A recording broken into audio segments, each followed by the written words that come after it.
Tonight's episode of the Tuesday Night Cigar Club is brought to you by Drew Estate. Come experience the rebirth of cigars at www.drewestate.com and download the free Drew Diplomat smartphone app today to discover nearby retailers, RSVP to special events, redeem points to win exclusive Drew Estate merchandise, and much, much more.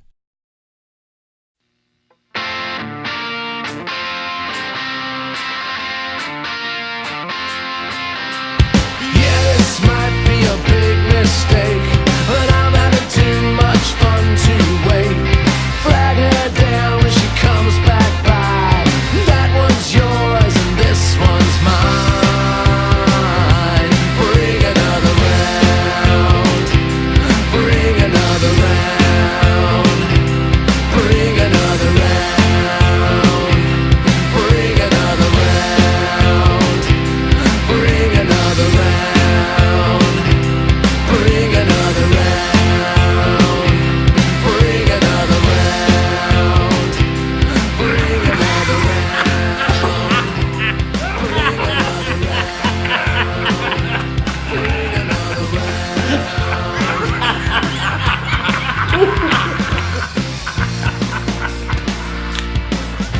Here's the suckles. Good evening, brothers and sisters of the Leaf. Coming to you live from the Fillmore Lager Microbrewery, it's the Tuesday Night Cigar Club podcast.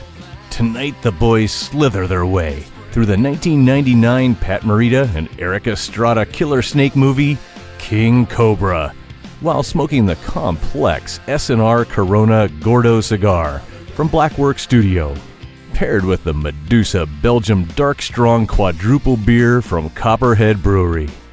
Wait a minute. Let me make sure I got this right. Mr. Miyagi, plus Officer Poncherello, plus a super strong quadruple beer. I think my trouser snake just woke up from its winter hibernation. So sit back, folks, light 'em up, and enjoy the show.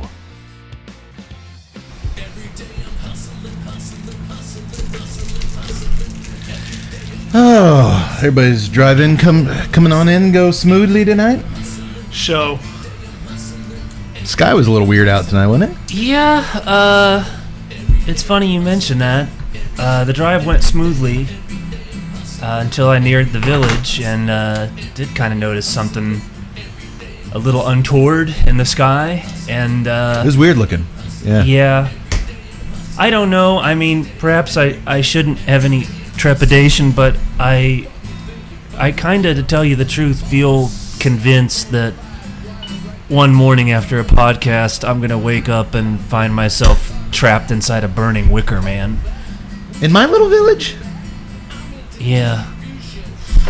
It's like possible. No way out, like top floor, it's on fire, and up there, I'm going to wake up in a giant burning wicker man. That's It's kind possible. With a bunch of pagans down there chanting beneath you? Yeah.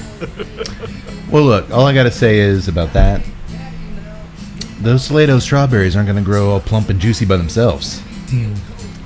That's true. God damn it, I knew it.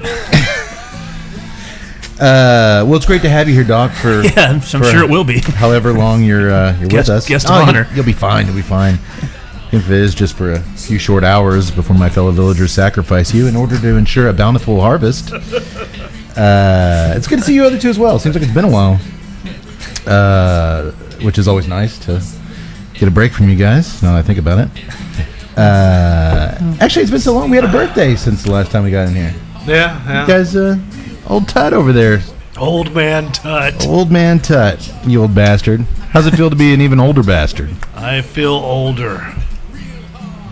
I don't know. I'm always grumpy, so it's not like you can be that's like, true. oh, you're getting grumpier. Who's gonna know the difference? I don't know. I'm a cynical bastard, so it's not like I'm getting cynical or Yeah, more cynical. More cynical. So, no, it was pretty good. We Or had simpler. the wife wanted to throw a birthday party. I've never been that big into birthday parties, but Which is weird because he's the only grown man I know who has one every year. Well, I mean, she really likes it. Her friends like getting together, so they went and did a birthday party at Dave and Buster's. I've never been. They let you into Dave & Buster's with that mustache. I didn't. I don't think I had the mustache at the time. Oh, okay. No, Cody showed up. We played Star Wars. Yeah, I saw pictures. Pretty cool. Cody's brother. Everybody's having a good time. They had a Rambo game, which was it was so fun. You get to stab people with a big knife. No, but you get to shoot people with the arrow, and really, it was pretty. They were Russians. Cool. Oh well, that's okay. We don't At least it was implied. We don't like them anymore. It was nice. I never liked them. It was nice to actually see an arcade because I haven't seen like a real arcade in forever. So I mean that's basically it. They had like a 40-foot Pac-Man screen. It was pretty sweet. I've seen pictures. It's pretty impressive.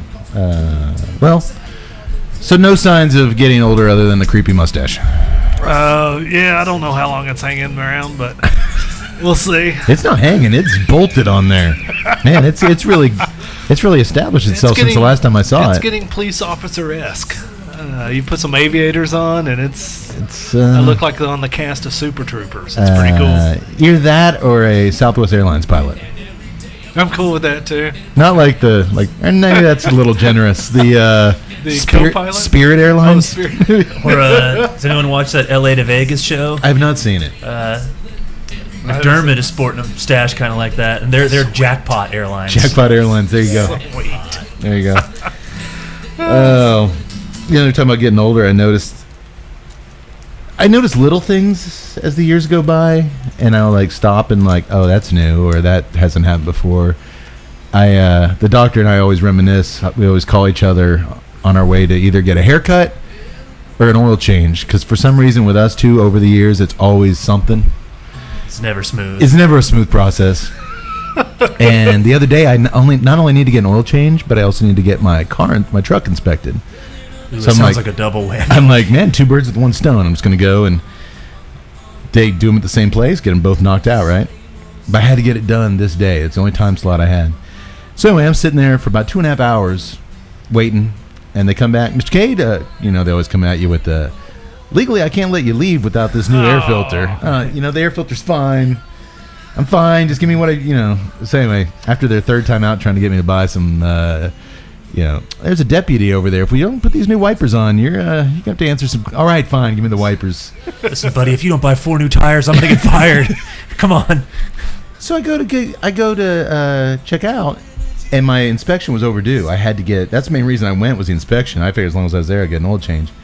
All right, Mr. K, that'll be so and so for the oil change. I'm like, well, no, it's supposed to get inspected.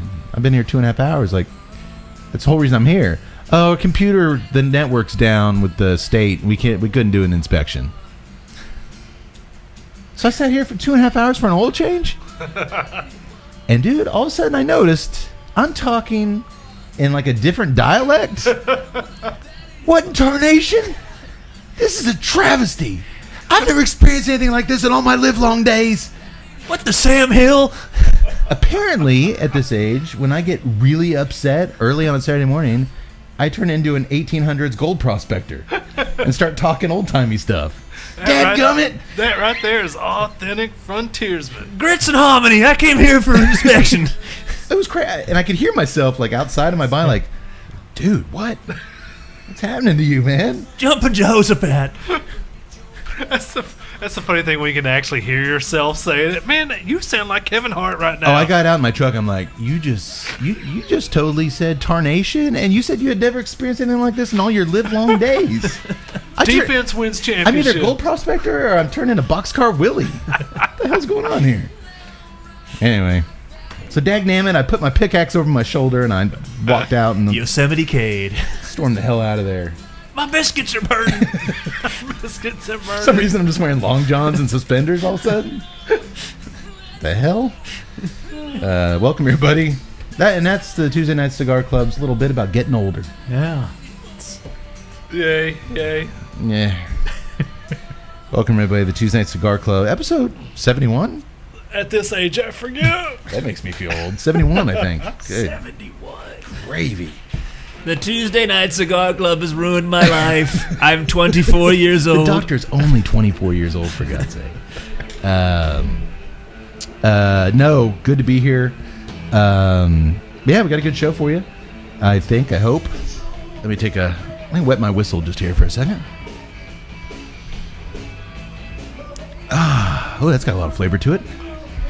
That was kind of old timey too, wasn't it? It's got I something. believe I'll wet my whistle. Oh no, it's still here. It's still here.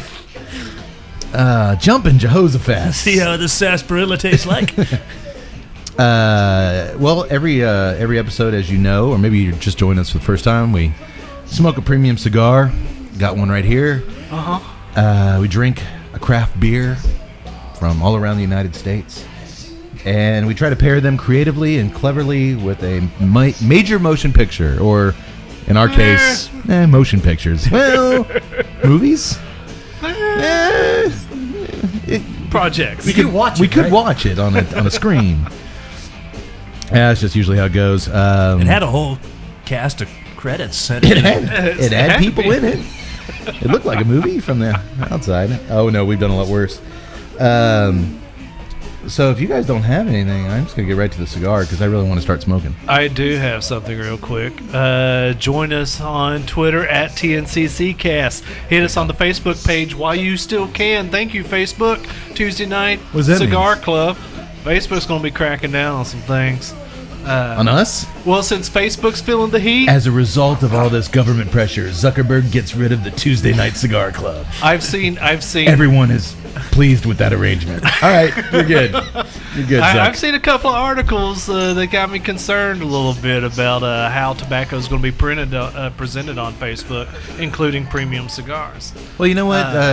Facebook's always been a tough nut to crack for us anyway, as opposed to like Instagram and Twitter. It seems like it's a little bit easier to reach folks on those. It's just I don't like third-party metrics because we don't own our audience on those. Yeah. I mean, like I said, Facebook is getting in trouble with the law, so what they're going to do, hey, don't pay attention to the information we just sold. Pay attention to the stuff we're doing to the cigar companies now. So we'll see how that turns out. But anyway, join us Instagram. You got to see a lot of pictures for now since they're owned by These Facebook. hands. Yeah, we got another M Bombay shout out with the these hands. Yeah, like 2,000 likes of these hands, baby. So that's Willie's pretty cool. superimposed in those hands. So hit us on the Instagram at TNCC_podcast. Join us on YouTube, obviously. Go to the website. Click on Famous Smoke Shop if you're doing got some cigars that you want to buy. I try to do that every time I'm buying some stuff. I don't know if that inflates our numbers or not, but I'm still going to do it. And then join us on YouTube. There you go. And click on Amazon as well. If you're going to buy some toilet paper from Amazon, go to the Tuesday Night Cigar Club, find the little Amazon deal, click on it. How about if you're going to buy like a TV? That would be a little better for us. Toilet paper. If you're going to buy some cheap ass shit, be sure and do it through our link. You can go for the big haul, or you can go from the Death by Mini Cup. When I've got to take a beer and cigar shit, I use Charmin, the only toilet paper sponsored by the Tuesday Night Cigar Club. Hey, that check hasn't come in yet. Yeah, well, You Brand hold X. you hold off on that. You don't get a free ride, Charmin. Oh crap! I mentioned their name. That's okay. We can just wipe this segment off Hey, in post. just flush it away. Send it straight to Browntown. Too far out. Browntown's actually where my little prospector character lives. Apparently so. Right over that valley in Browntown. That's all I had, man. Okay, well, no, those are good, important things. I got nothing. And I'm gonna try to not cuss the entire show. What's that? I don't know. Yeah. Well, I won't be joining you. I will not be making a similar promise. I am timing myself right now. Hey, while you're out there, you may as well take a look at my review of my trip to Arizona and spring training. Yeah, that was a good Speaking one, of the website, I like that. the doctor continues to contribute reviews of new releases. Here, Tut. It's going to take him 10 years to get that little thing. And we got all our lighter situation squared away. I'll redirect. Oh, look at this thing. Look at this guy. He's pulling out all sorts of goods. He gave Tut a little wiener lighter, and he pulled out a big old... I grabbed the little wiener lighter. Oh, did you? Okay. Gravitate towards the small wieners, huh? Redirecting you to the cigars. Is this a traditional cut here? Yes, it is a pigtail. You can try to twist it and pop off and see if there's enough airflow. Mine did fine. Did yours do okay? If not, you just do a real small slice, and you'll be just fine. No, go to the website. The doctor is not only reviewing a lot of new theatrical releases, which I'm happy to see. Those things getting a lot of traffic. Hell, your Death Wish review led us to do an older Death Wish on our last episode. So you inspire us, Doc. Well, thank you very much. And then he just put up a great article about he and his father traveled out to Arizona for spring training baseball. And man, I'm not even a big baseball guy anymore, but it made me want to go to a ball game. I am a big baseball guy, and I'm like, damn it! And now, crap, that was. Hey, what? What'd you make it like? Well, damn, it's not cussing. If you can say it on network TV, it's not cussing. Yeah, that's. Although I was watching network TV the other day, somebody said "dickhead." I was like, they can say that now. Yes, they can say everything. What tarnation? What tarnation? You just can't drop an F-bomb on. If you watch American Dad, they're saying shit on there all the time. I don't like it. No, it made me want to go out to Arizona and catch spring training. It did. Just the way you described the air. I wanted to breathe that air. I wanted to sleep in a hotel room with your father. I wanted to do all sorts of crazy things. All right, you guys ready to start the show? Let's turn these microphones on. No, it did make me want to eat hot dogs really bad. What was the old Nolan Ryan commercial they used to play at the ballpark? That's a tremendous wiener. It was a wiener like this big. Oh, have you heard? Here's the new thing now. A normal size, okay, they call it the dilly dog. Is this the Bud Light dilly crap? No. Oh, okay. The dilly dog is a giant pickle that's been cored out, the hot dog inside the pickle, and then fried like a corn dog. So dilly is pickle. Cored out pickle, they showed it. Hot dog inside it, dipped in the fryer. It's just... You know, my guidance counselor my senior year said I would find my place coring out pickles for Apparently hot dog insertion. They're going to have to open another stand because the dilly dogs are just selling like hotcakes. I want to try it. I want one. My arteries say we will choke you off if you eat it. Oh, you know Guy Fieri's all over that. There's another one that's a bacon-wrapped hot dog with jalapenos and Cheetos on top of it. No, I'm not interested. Dilly dog. I want that dilly dog. What's that? Pickle? Card out? You know there's some guy who's like an oil thing, like the huge drills. You know there's some guy that's sitting there and he's like, I finally am making people happy, coring out those pickles. Then he just heard you. No, I think he's doing us a great service. They showed somebody eating one too. It looked fantastic. Oh man, I love pickles. I love hot dogs. I'm the same way. I love corn dogs. Let's go. And usually on hot dogs, I like pickles' more glamorous cousin, the relish. Oh yeah. And there's nothing like a ballpark, man. I'm a big fan of the bratwurst they make at the Globe Life Park. Put some mustard on there? Get some mustard and grill some onions. That was totally Guy Fieri. Put some mustard on there, some grilled onions. One trip ticket to Flavortown. Got the texture, got the fat and cholesterol. We have still not heard back from Guy Fieri's lawyers. Yeah. So I guess that's a good thing. Well, Guy's lawyers are probably all the way over in France. If you haven't checked it out yet on our YouTube page, go to, we have a clip up there, the Guy Fieri versus Anthony Bourdain. It's the best 10 minutes you'll spend during your workday. Not safe for work, by the way. Put headphones on. Totally not safe for work. But yes, Doc, great article. Thank you. Keep it up. Next one, I want you to go to a Cowboys practice before the season starts. Report back. It could be difficult. You're going to be the TNCC's Ed Werder. I want you on. God, I don't want to be anybody's Ed Werder. I want you out there giving us the hot takes from all the sports. No, you don't have to do that. Just keep writing whatever comes into your head. I am going to get play you a Rangers and a Cowboys media badge. That would be sweet. I'd like that. I am going to be playing. Can you just print one, make one up? Can you just make one for me? I'm not going to say it'll get you past the guards, but I'm here. Just show it real fast. Real fast. That's a Dave and Buster's lanyard. Gotta go. It just says press. I was there for lunch with Jerry. And it has 3 S's. That's the best one. I just take a little white piece of paper and write press on it in an ink pen. Tie it to a shoestring and around my neck. Don't you see this? The Fourth Estate, sir. Oh, man. I got to just say, you guys are starting to lie. This smells amazing in here. I like the aroma coming off the cigar. Real quick, let me introduce the cigar so we can start talking about it. You guys are lighting up. It is the S&R Corona Gorda by Blackwork Studio, a subset of Black Label Trading Company, which we've done several of their cigars. S&R stands for Serpent and the Rainbow. Serpent and the Rainbow. It was inspired by that Wes Craven film, which naturally it's Tuesday Night Cigar Club. We're not going to do that film. I'll tell you why here in a minute. It's a 5.5 by 46. Like I said, Corona Gorda. The wrapper is Sumatra with a pigtail cap.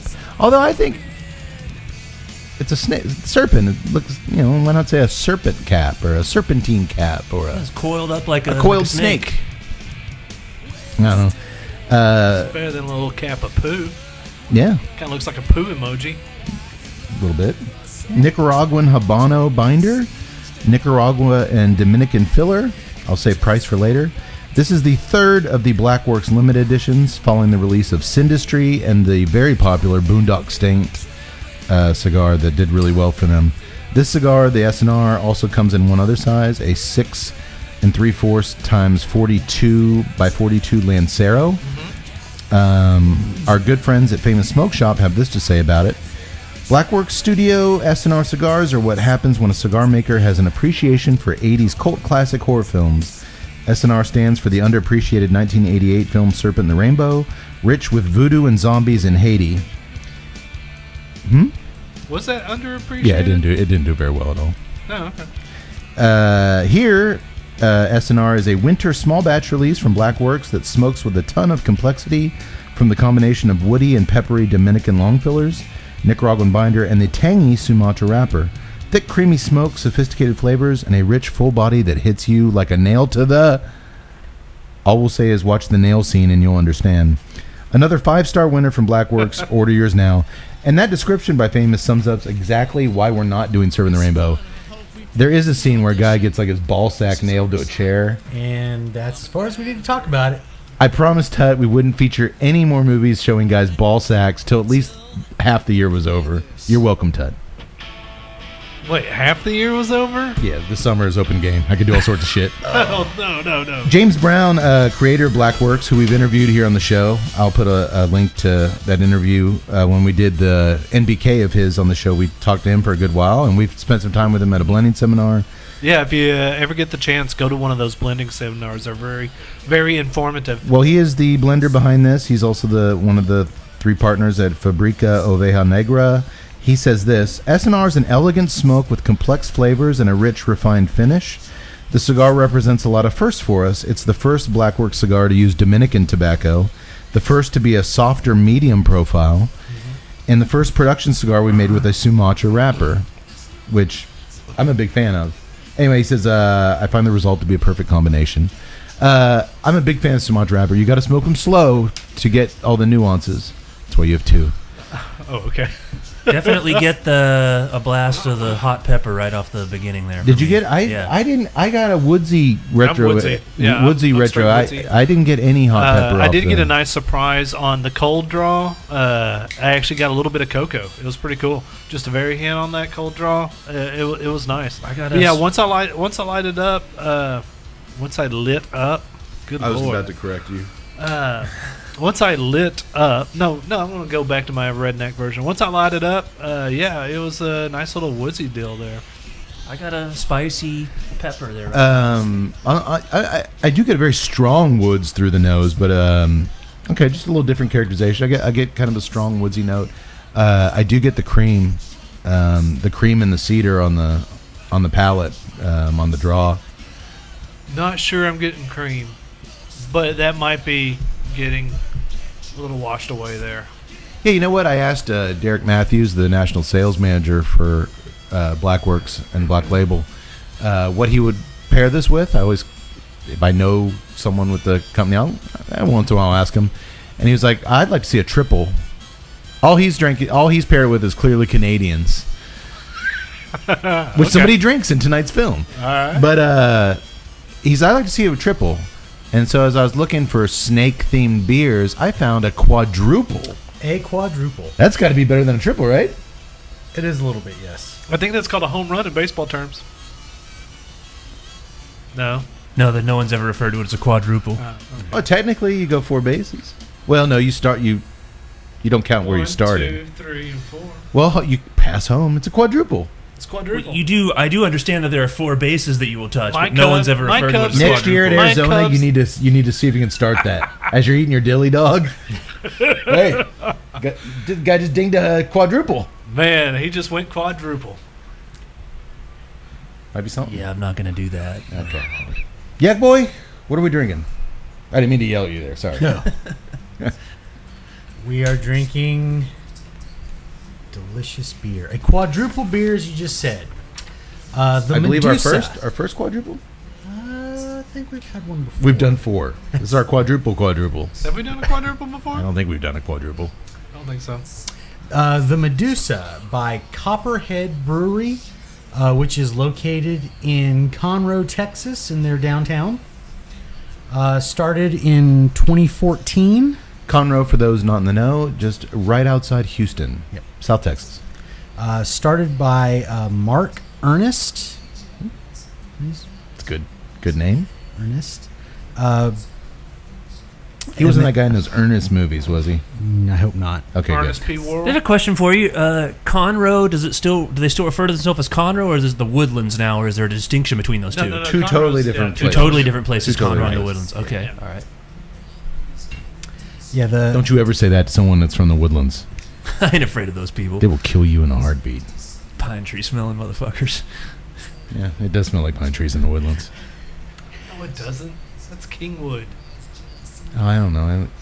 We'll get into this later. You know what? Yak boy, tell us. South of here, it's all the Medusa same to me. is a quadruple, which tends to be derived from a Belgian style of a dark ale that usually ends up having a very high ABV and tends to come across with what we call strong fruit flavors. Their own description from the Copperhead Brewery is Medusa's rich, dark fruit flavors are derived from a true Belgian Abbey yeast and Belgian candy sugar. Those flavors transition into a sweet, bready malt base, dangerously easy to drink. Dangerous for you to drink. As great as Medusa is fresh, it will age wonderfully. Which is a good thing. I've actually had these beers waiting for us for 17 years. Tastes like Which- they just poured it. Because that makes no sense as they just started 4 years ago. You call me a liar? Calling something. Fruity. You telling me I'm prone to falsification, boy? It is, as I said, the quadruples tend to be higher ABV. This is 10.5. My God, man.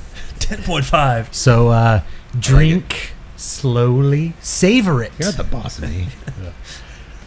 But the good thing Picked the about wrong it is night to there's- have an it's, early morning meeting. it is very. It's not bitter. 25 IBUs. Yeah, So no, I mean, it nothing. makes easy to drink. But you know I mean, what? It is not overly sweet. No, it's No, not. No. like I said, it's gonna. You can kind of get some of those fruit flavors I'm It getting. is. I'm that- getting some raspberry. Yeah, but I mean, and it's not that they're trying to like make it to where it's not like an IPA where they're just like trying to punch you in the face. No, I mean it definitely is a heavy. Yes, I mean, when I think of triples, I don't think heaviness. It's kind of got a heavy body to it, but I'm getting just a really kind of not too sweet fruitiness. Yeah, I'm not really picking up on any sweetness to it, except for like on the aftertaste. Yeah, I get like a the little bit of it there, a Lips little, got that yeah. little molasses kind of taste to it. It's interesting. it is. It doesn't have a lot of mouthfeel or linger to me. Like the minute I sip it, it's gone, Yeah, which is great for pairing with a cigar. My mouth is going numb. That's why they say it's pretty easy to drink. I mean, it's just once it's over the tongue, it's done. It's enough about your birthday party. You're going to keep getting that thrown back at As you. long all as he night. has that mustache, he's gonna get some things thrown his way. Oh, the jealousy. But no, what I was thinking was, with this is Blackworks' kind of first foray, like he said, into the kind of softer, medium profile. And I didn't want to come at it with something too dark. I didn't want to come at it with an IPA. So I thought kind of something a little more subtle and fruity, Tut style, would, sorry, too easy. No, actually, I think it's a good pairing. I'm going to disagree. I would like to see something a lot lighter with it because of the medium body presence of the S&R. I want to see. I think you need to even tone way more down than this. I think the sugary aftercoat on the lips. You want a Pilsner? Yeah. I think a Pilsner, at best a blonde. I want to get real summertime with this. Okay, I agree to disagree because I think that is one way to go. Yeah. And I think they would be very copacetic with each other. I think I want something different in my left hand than in my right hand. Tut's birthday party story. I'm also seeing a little bit of coffee with this. This would be a wonder. I'm an inch in. Tut's birthday party story. Subtle and fruity did go in my show notes. I'm only an inch into this thing. I think that so far it would be wonderful with coffee. Which I'll admit, most of the time when I can smoke in the morning, I go to a Sumatra, even over a Connecticut leaf. Really? I love the Sumatra leaf. Yeah. It's one of my favorites. I mean, Cody and I, when we first started smoking a lot of cigars, they can't all be top dollar stuff. Our go-to bundle cigar was the Oliva Flor de Oliva, which is a Sumatra wrapper. Right. And it's not that. It's popular, but it's not. It's kind of down a few pegs, and it is. I agree. I believe it was Derek or I heard someone say, you've and this is for you, Tut. With the Sumatra, you do have to kind of temper it with a slower smoke. You're going to miss some of the blender's intent if you just blaze through this thing. I don't follow conventional thinking. Obviously. Sorry. No, I just can't. I know. I'm looking at you guys and all I see is the mustache. I can't get past it. It's the power of the mustache. The thing is that I'm really thinking about getting rid of it this weekend. We're going to a party on Saturday, and I promised Chuck E. Cheese. I promised my wife that I would keep it until Saturday, and then I'm. They won't let you in the ball pit with that thing. and then I'm like, I really want to shave it, but I can't. I look at it in the mirror, and it's going. You don't want to be there. Is it done? Oh no! Like right now, are you just trimming it to go in your mouth, or is it going to get fuller? It's going to get fuller. Outward. See a little more girth to that thing. And I gotta say it, dude. It could be getting Atkins-esque with a little more girth. Oh, Atkins never crossed my mind looking at that thing. No, it needs some more. It needs some more. Real full, a lot of sap. A lot of sap. A lot of sap. A lot of sap. Looks good. I don't know where it's going to go from here. I'm sorry. Look, Ted, I am your friend, and I'm not going to let you dictate how I wear my facial hair. And I'm going to support you in. This goes against what you just attacked me with. I'm going to support you in whatever you do. Don't you feel like a Thank dick you now for saying that to me? No, there's a reason why I said that. Have I ever tried to dictate your facial hair? Or anything about you? You told me one night. You told me to wear this shirt tonight. No, you didn't. I do give you guys some text on what to wear, but... No. For me, the pairing actually works. I like the subtler cigar, but I'm getting a lot of flavor and stuff in the beer. But like we said, the minute I drink it, it's gone. I can go back to cigar. Right. They're not clashing. They're not clashing at all. I will say whatsoever. that. Yeah. As we've been talking about this beer, I'm just looking around the cigar. Anything new in the cigar? I'm really just getting some really nice cedar and cream off the draw. The aroma is just, I can't say enough. I've got a little bit of really good. A little bit of Doc's pepper. I've got a hint of cinnamon on the retrohale, which is just, it's a cedar cinnamon retrohale so far, like in the middle, and I like it. I might have a little cinnamon there. Yeah, good call. Appearance wise, first of all, it's burning perfectly. Perfect burn line. I did clip it right below the coiled snake cap. It's a beautiful golden wrapper. I like the band. I I've seen some bands where the rainbow is a little more prevalent. You can actually see the colored. Yeah, wasn't that like the first special release? Yeah, I don't know. Like right now, you just really have a snakehead with S&R and a little glimpse of the rainbow in the corner. Yeah. But presentation-wise, it's a damn good-looking cigar. I like Black Label stuff. I like. We did Last Rites on the show, which we enjoyed. We all still smoke the NBK. I am still an NBK fan. That's why I just kind of chuckle when there's a lot of truth to the whole when you see these top 10 lists and you go back like 5 years ago and people aren't smoking what's on those lists. Well, Skip Aromacrafts is all a couple of times a year he'll post like, hey, everybody enjoying those seniorals? Man, that everybody made their top 10, like nobody smokes what they made their blog's top 10 list. Go to my Twitter feed and I'm always the first one to say you'll see an NBK on there that I posted yesterday. We still smoke NBKs. We still smoke, I'd say, over 75% of the stuff. Other than that first year, we were kind of all over the place our first year. Yeah. Once we got settled and kind of got in a groove, I still smoke a majority of the things we like on the show. But with Blackworks, we did the Last Rites, we did the NBK, we did the Killer B Lancero, which it was a pre-release, kind of to beat the FDA thing. Enjoyed it, but it didn't blow us away. Yeah. Bishop's Blend, we did the Bishop's Blend, which we enjoyed. Yeah. But NBK to me and Last Rites were the superstars that we've done so far. But those are all powerhouses. Mm-hmm. This is something totally different. This is totally not. This is stop not me if nice you guys get something crazy as we get into the movie. But I'm enjoying it so far. This is actually more the profile. At my old age, dadgummit, I find myself. I used to be a Oscuro, double broadleaf Maduro, just the stronger, the darker. Yeah. I find myself going more towards. It's funny because you started off the opposite. You were smoking Macanudos, and now you're kind of enjoying the bolder stuff. But I don't know. I'm still. I did there off the reverse hill. Get that kind of brown sugar, cinnamon kind of flavor there. Yeah.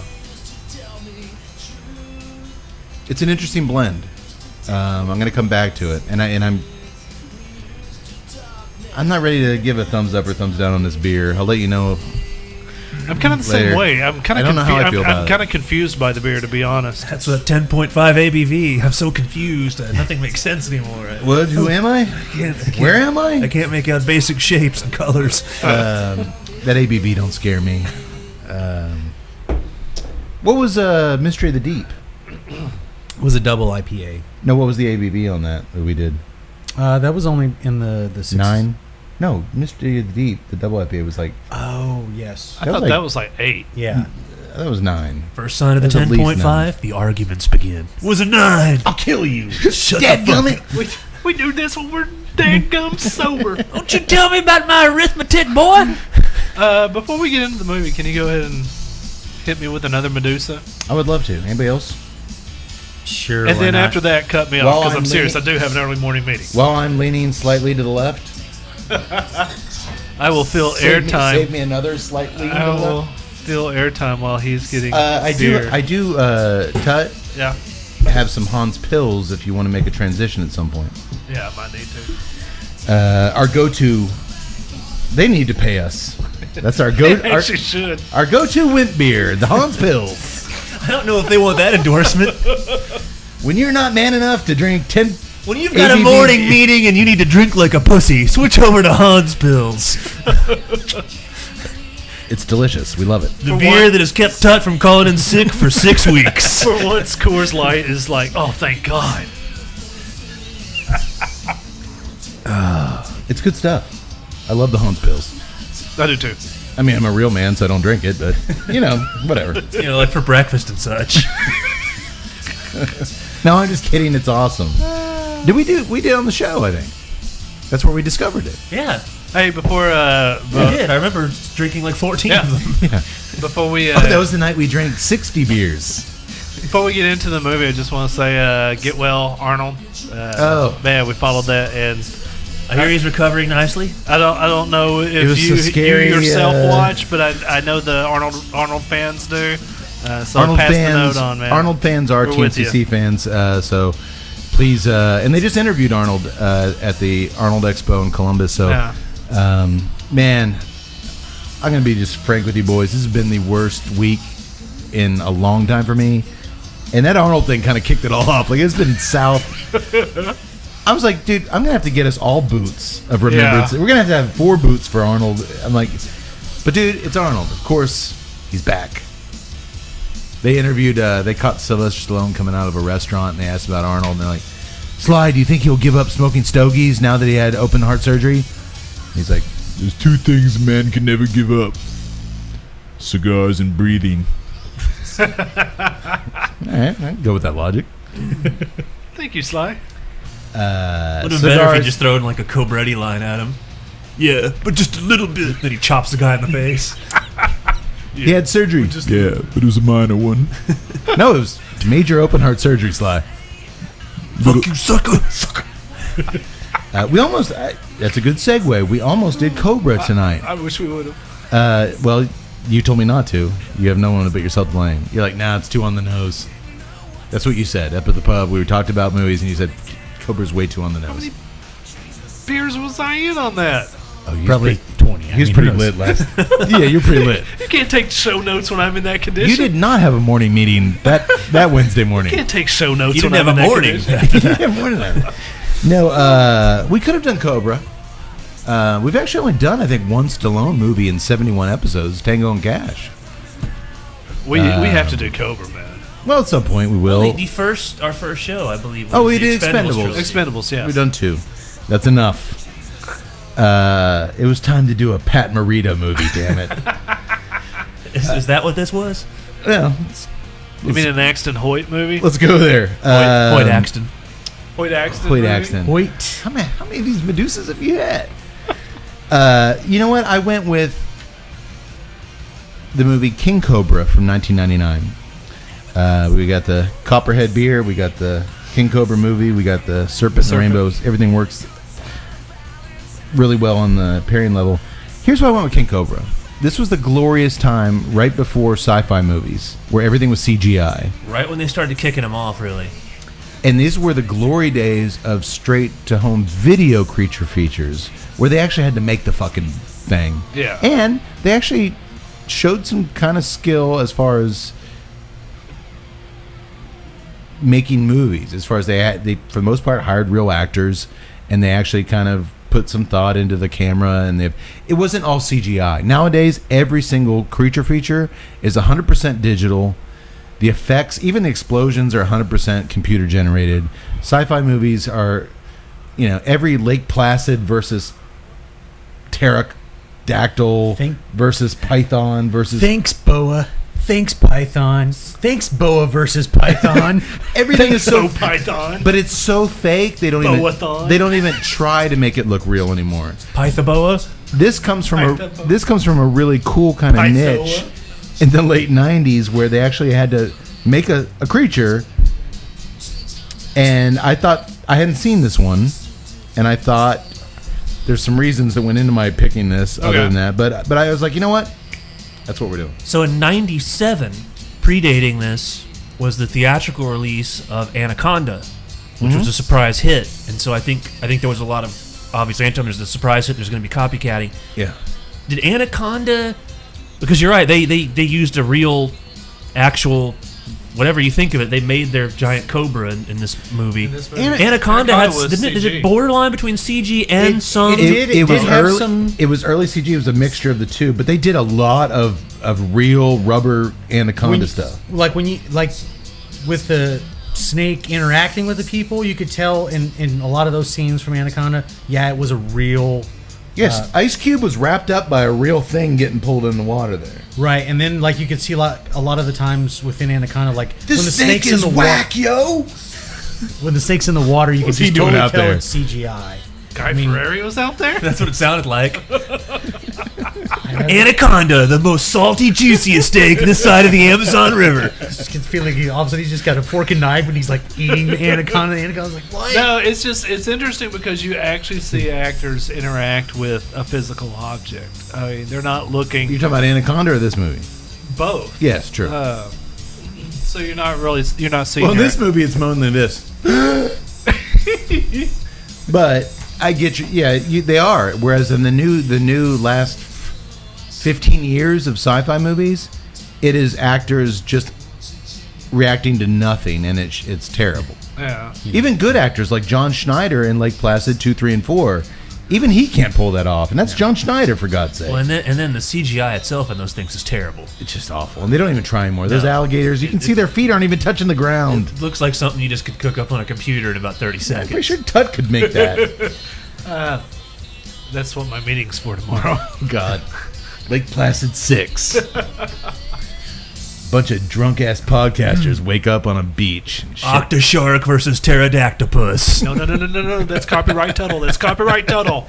Octoshark versus Pterodactylpuss versus Tuesday Night Cigar Club. Starring the Tuesday Night Cigar Club's doctor and Tom Wopat.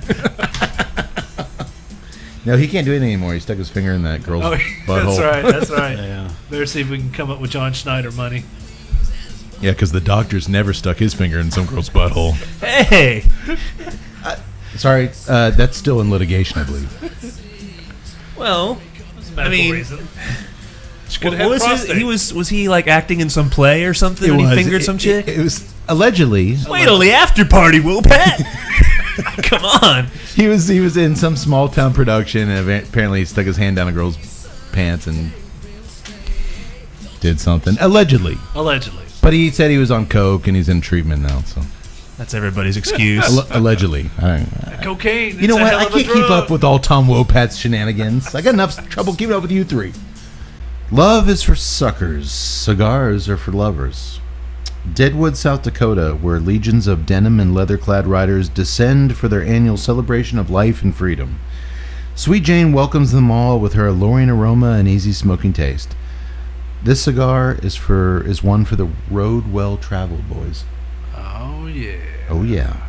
Seek out Sweet Jane Cigars. Go to your local tobacconist or your favorite online retailer. You won't regret it. They're a unique smoke, and the TNCC can definitely vouch that they're good for newbies or experienced cigar smokers as something new. We really like them. So yeah, I really do. Get out there and seek them out. I just got a little bit, real quick before I get in the movie, I just got a little bit of, it's going to be a weird one, maybe a new one for us. Graham masala? Duncan Hines Yellow Cake.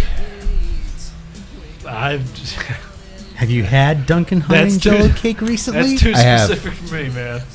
So perhaps do you think that your palate Not is recently, more like today, no. But it's a taste that yesterday, day before? No, about a month ago. Cade and I split a Dunkin' Hines yellow cake before we came in here. It is a taste, though, that I didn't know Duncan Hines had a yellow cake. I'm not going to get into why I had to have it. There was a whole story behind it. But anyway, it has a unique... I kind of want to hear that story. It has a unique taste. I'm getting a little bit of kind of a baked Pastry? what do they call a pancake? Like a Sheet cake? sheet cake. A little bit of sheet cake. I just think that's a bunch of sheet. You think I'm full of sheet, don't you? I do. Full of sheet cake. I'm still getting the woodsy, the cedar. I'm still getting. I am picking up, now that you guys said that, a little bit of cinnamon on the retro. Man, it's tasty. It's really tasty. I'm still getting creamy, but I'm getting that cinnamon. You're getting my cream? I am. But now I just really want sheet cake. You shut up, dog. Yeah, about the midway point, that's where that cinnamon kind of kicks in on that retro hill. Well, certainly, if nothing else, unlike anything we've had from the company so far. Yeah, absolutely. We'll come back to it. Let me get into this movie. King Cobra, 1999, written and directed by Scott and David Hillenbrand.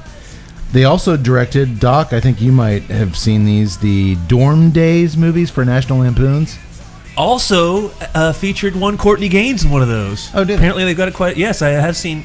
They've worked with Gaines before. Yes, it's spelled D-A-Z-E, I believe. Yeah, I thought it was D-A-Y-Z, but it is D-A-Z-E. Yeah, I believe I've seen both of them. And then Tut, they also directed a movie which sounds right up your alley, Transylmania. Oh, yes. Which one, 2 or 3? The original? Just the one, yeah. Oh, nice. Never seen it, have you? No. I don't. It was a vampire movie. Yeah. Instead of Transylvania, it was Transylmania. Oh, like Mania or Mania? Maybe it's Mania? I thought that's what you were getting at. I think it's Transylmania. Transylmania. That's what I thought you were saying. Well, I thought Mania, the mustache. Again, that's all I see. It's hypnotizing. It's very Swanson-esque at this point. No, it's not as full as Swanson. What's your wife think of the mustache? I'll say this: it does look better than it did a week ago. Oh yeah, I mean once it starts on your filling Facebook, out, it was like kind of like spotty. Well, and it goes through. Everybody goes through the filling in phase, the ugly baby phase before they're cute babies. Yeah. She's kind of where I'm at. She likes the look of it, but it's not very practical. Yeah, that's probably the most we need to say about that. Well, we start things up. Or as Minnie Pearl would used to say, ain't nothing like going through a little bushel to get through a picnic. Bushel like the bushes. Yeah. All right, so movie. Minnie Pearl had a giant bush, is what you're saying? King Cobra. Hey, what's the freaking Travis Tritt tour? God, you nailed Minnie Pearl? She was the reason for the penicillin? Man, I'm just saying, when you hear her say, you come back now, you hear? I'm getting my dadgum pickaxe and I'm in there. And I'm the asshole with the Wopat jokes. Jeez. Hey, nobody's pointing a finger at you. You butthole. All right, we start things up right after a gloriously nostalgic. I know Yax, you recognize the Trimark Pictures. Oh man, logo. that one right there. Oh, in the '90s, that Trimark heart was logo. A flutter, and I was like, "This is gonna be good." That lion. Oh my God. There's a hissing sound over black, and then a quote appears written in a fancy old-timey font. So you already know this classy picture. Period. Took the time to get a guy out there. It's gonna be classy. We need a quote. It can't be any quote. The quote is, "The dreadful sound that nothing which breathes, be he man or brute, can hear unmoved." Oliver Wendell Holmes. Who? Did any of you schmucks bother to look up who Oliver Wendell Holmes was? Nope. No. Well, Ollie, as I call him, served as an Associate Justice of the Supreme Court of the United States from 1902 to 1932, and was acting Chief Justice of the Supreme Court in 1930. He's a Supreme Court Justice. But in relation to this movie, are they saying he was a He's snake? one of the most widely cited United States Supreme Court justices in history, particularly for he's the one who came up with clear and present danger opinion for a unanimous court in the 1919 case of Schenck versus the United States, and he's one of the most influential American common law judges of all fucking time. I thought it was a Glenn Danzig quote. And that's just what I knew about him from the top of my head. You were totally just reading that. I wrote down my own thoughts. I may have contributed it to Wikipedia in those exact words. Well, he's no third girl. He's no Thurgood Marshall. It is a weird quote to quote a Supreme Court justice on a snake movie. I don't know where they. Well, I guess he has got a learned hand. Oh wait, that's a different judge. I'm sorry. That's Judge Tom Wopat. His hand was learning all sorts of stuff. Allegedly. Like a blind man at an orgy, I was going to have to feel my way around. Excellent. After the quote, we cut to a laboratory where some scientists are conducting experiments to, get ready for this, increase the serotonin levels in order to boost aggression levels in animals without causing harmful side effects. Doctor, you'll agree with me here. If you've seen any creature feature in the last 30 years before, snakes, sharks, rats, bats, you know messing with serotonin levels to increase aggression is a bad fucking idea. Well, you never increase anything to But see if it will not lead to further aggression. Any experiment where there... We want to take an animal and make it even angrier. This never But goes first, well. let's start with angry animals. Is that it? Is it an angry animal? Bring it in here. We're gonna jack it up to 10. Instead of trying, I have this hamster. you're right. No. That's what I was going to say. Instead of trying this out on a gerbil, let's get a poisonous serpent in here and see how it reacts. Hey, let's curb this. We'll name the serpent Seth. It's a very Gentle name. What? Old Billy over here? He's never bitten anybody in his life. How about we name the King Cobra Spike? Nope. Seth. It's very genteel. Never mess with serotonin levels to increase aggression in anything. They want to control aggressive and hyperactive behavior via brain transmitters or something to that effect. And if the next round of animal testing goes well, we will start immediately testing on humans.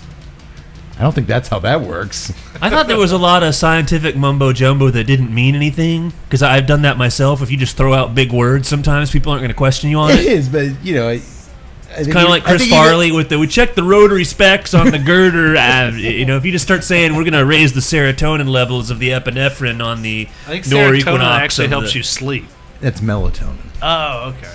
One of the tonins. Oh, no It's wonder. one of the tonins. They should have given the snake some melatonin at the end of this movie. Like, oh, he's asleep now. Good job, doctor. Then all of a sudden, Fieri's there with his knife and fork. It's go time.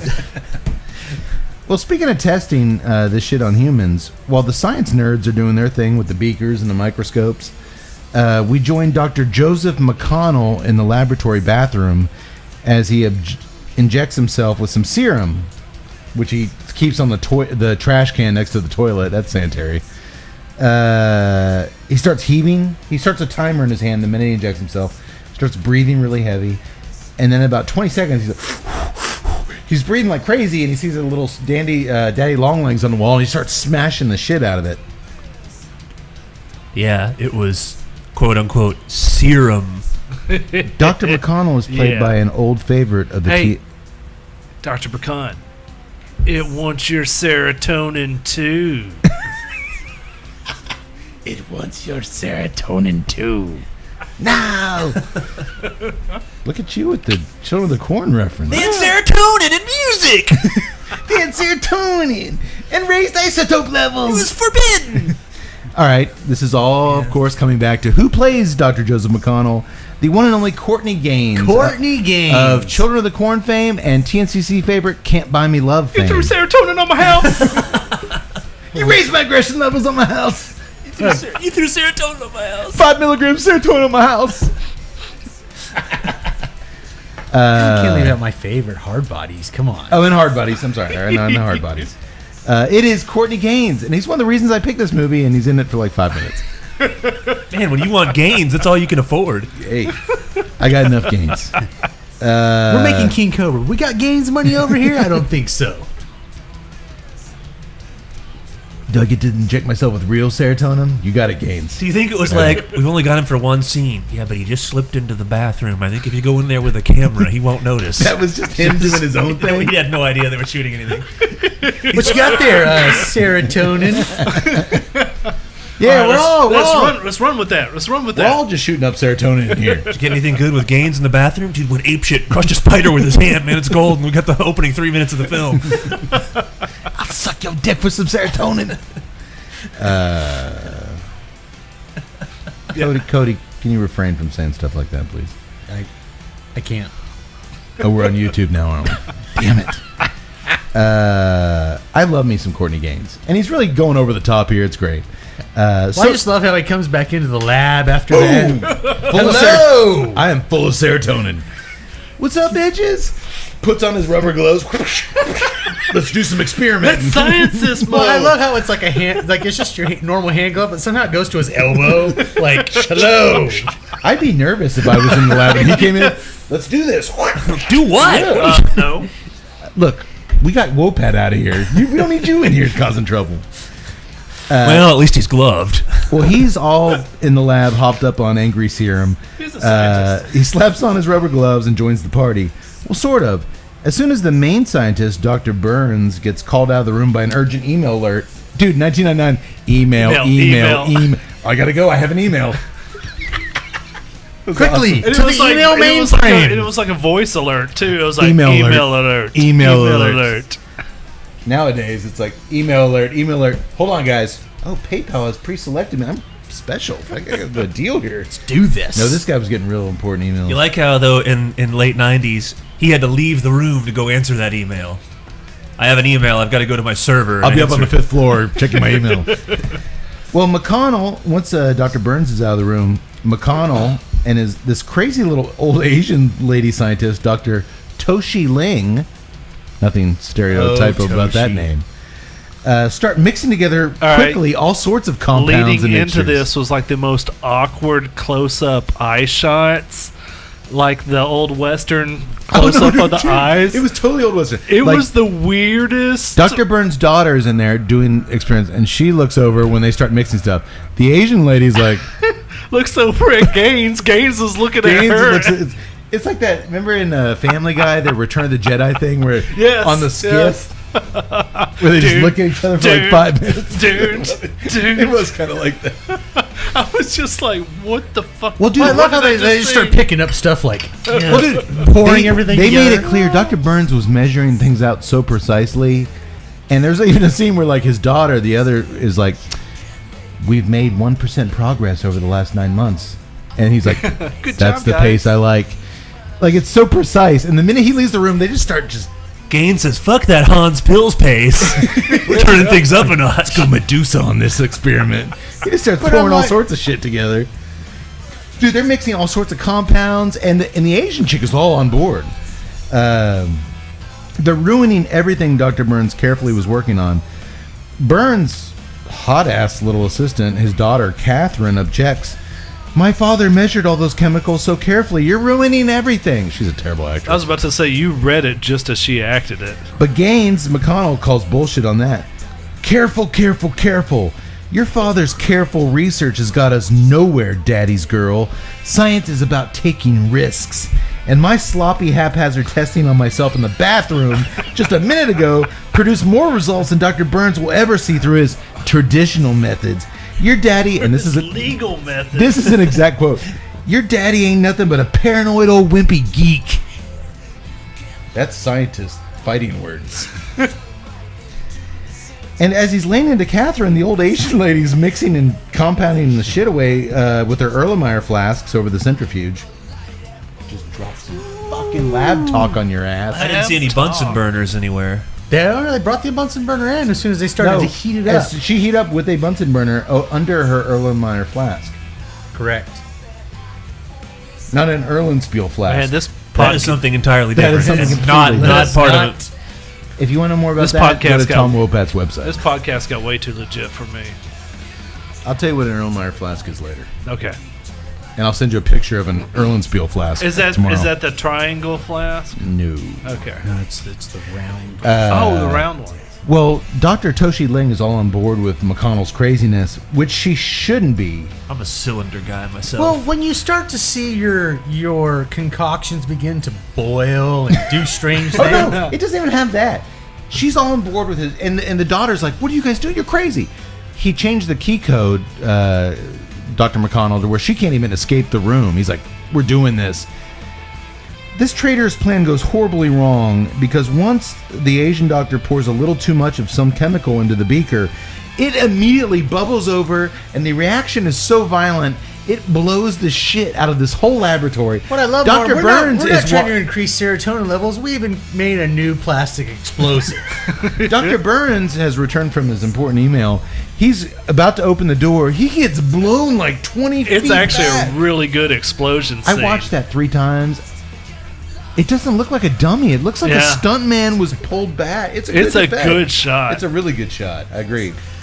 lab accidents like that are not uncommon. Doctor, care to share? No. Fair enough. Under advice of my attorney, he cannot. When I hear the words "not guilty," I'll tell you all about it. Fair enough. Well, Dr. Burns fights his way through the massive flames to find both Toshi and McConnell dead. And before he can get to Catherine, his daughter, a giant king cobra named Seth, who's busted out of his cage, finds her first, and he bites her right in the face. Burns scoops her up and gets the hell out of there before the whole place goes up in smoke. Talk about a miscalculation. And But I also want to say one thing about this. They were just kind of dumping In stuff. this highly scientific lab where they're making concoctions, and No fire. there's no sprinkler There's system. no sprinkler system. I'm like, it was the 90s. It was Yeah, the but 90s. It's not up to code. I mean, this is a science lab. They're supposed to have at least a freaking eye wash station or something. They gotta like turn it on and douse half these flames. Dude, that thing's up in flames. You think Dr. Burns can go over there to the eye wash station? And a mad snake running around. Well, they didn't know the snake was out. There was all kinds of other animals When in you've there. hired Courtney Gaines to work in your lab, it's clear you've been cutting some corners. I mean, they could have had. It could have been other animals. And what They was could up have with had those lab monkeys coats in they had? there. They look like they all should have been on Krypton. Yeah, it was all like Those crazy, like Buck sci-fi Rogers lab suits. coats. This is the ideal place to have the crazy mad monkeys, Furious George style. Furious George. This monkey will need most of your skin. Well, we jump ahead to 2 years later, we're told, where after we see a couple little kids possibly being attacked by a snake in the woods, it's left very unclear, we cut to a small-town doctor's office, the town of Fillmore, where Dr. Brad Kagan is reassuring his patient, Mayor Ed Biddle, that what he thought was a heart attack was probably just indigestion brought on by Betty's tasty sausages. Thank you very much, Doctor. I ain't gonna quit eating Betty's sausages anytime soon. I think that was a metaphor. Dr. Brad is played by none other than one of the writer-directors of the film, Scott Hillenbrand. It shows. And Mayor Ed, agreed. And Mayor Ed is played by the instantly recognizable screen presence as Hoyt Axton. Hoyt, man. Gremlins. You looked really, Rand really Peltzer. bad. And I didn't know this, a very prolific country music songwriter. I actually Yes. did know that. He wrote some songs for Three Dog Night. He wrote Yeah. Joy to the World for Three Yeah. Dog Night. Who the hell knew that? Yep. His mom wrote one of Elvis's big. I think his mom wrote Heartbreak Hotel. Well, no, I mean, he also had a song here in the movie himself that he Yeah. sang. So. Yeah, that weird song at the end. But I honestly thought he had been in more movies. When I looked him up, He's done a lot of voice work. but like, when I looked him up, I thought narratives and I was stuff. going to see 100 movies on IMDb, and that wasn't the case. I thought I'd seen this guy a lot more, but he's got such a voice. It's the voice, and the voice is similar to like who was the Tennessee senator, Die Hard. Fred Dalton Thompson. So he's got that Fred Thompson-esque voice. a little bit, a little more sexy when he's eating Betty's sausages. He's also got that Baloo, from the old Disney movie, the Robin Hood. It's got that blue sound Phil to him. Harris. So I mean, it's a style of voice that's instantly recognizable. And so I kind of like was you. I thought he was in more stuff. So one of the few times I actually looked him up on IMDb, but mainly I looked him up because he looked horrible. I mean, he sounded horrible. He was just in a doctor's office suffering from indigestion from eating too many sausages. I mean, the entire movie through. So he was. When did he die? he died like 99. That was his last movie. in that hospital. Yeah. room. I thought something was weird about his voice. Then I looked up. I thought he had, It said that on IMDb he had never recovered fully from a stroke he had in 1995. Yeah, I thought the one side of his mouth was a little bit slower. He was only 61 when he passed away. Oh wow. Yeah. wait, Yeah, apparently 'cause- 61? He's only 61 in the thing. Apparently some hard living. He did some hard. Not just drinking, but apparently some cocaine. Oh, good. Okay, we're good. Okay. All right. I love to hear when it's. We're all just totally safe. You love to hear his cocaine and heroin. I love that. He died at 61. He was a big drinker. And he also did a ton of cocaine. Okay, God. I think the moral of the story is if we all stay away from Betty's sausages, we'll be all right. Apparently, true. Betty's sausages go up the nose. I was a little. I was so happy to see him because I really like him, his presence. But at the same time, I was like, man, something is not right. He was here. tired. I mean, he was just doing the best he could, but he was tired. Yeah. Well, just as Mayor Ed is trying to talk Dr. Brad into staying in town, at least through the weekend, to attend the town's big yearly festival, you see the doc is moving to the big city, and his girlfriend, Mayor Ed's police daughter, Jo, isn't coming with them, which the mayor's not happy about, and it's caused all sorts of gossip in town. Real quick, our doctor can attest to this. You and I have watched more creature features than anybody. Every good creature feature has a festival that the mayor won't call off, Yes. Jaws style. Everything. And the fact that this is in the first 10 minutes, it's like, All right, they know what they're doing. They're giving us exactly what we want. That's exactly what I loved about this. I did too. It was comforting. It was like, the festival. All right. And they literally, we've got to shut it down. Not to jump ahead, but I was very surprised by the uniqueness of this festival for 1999. Yeah. We'll get into that shortly.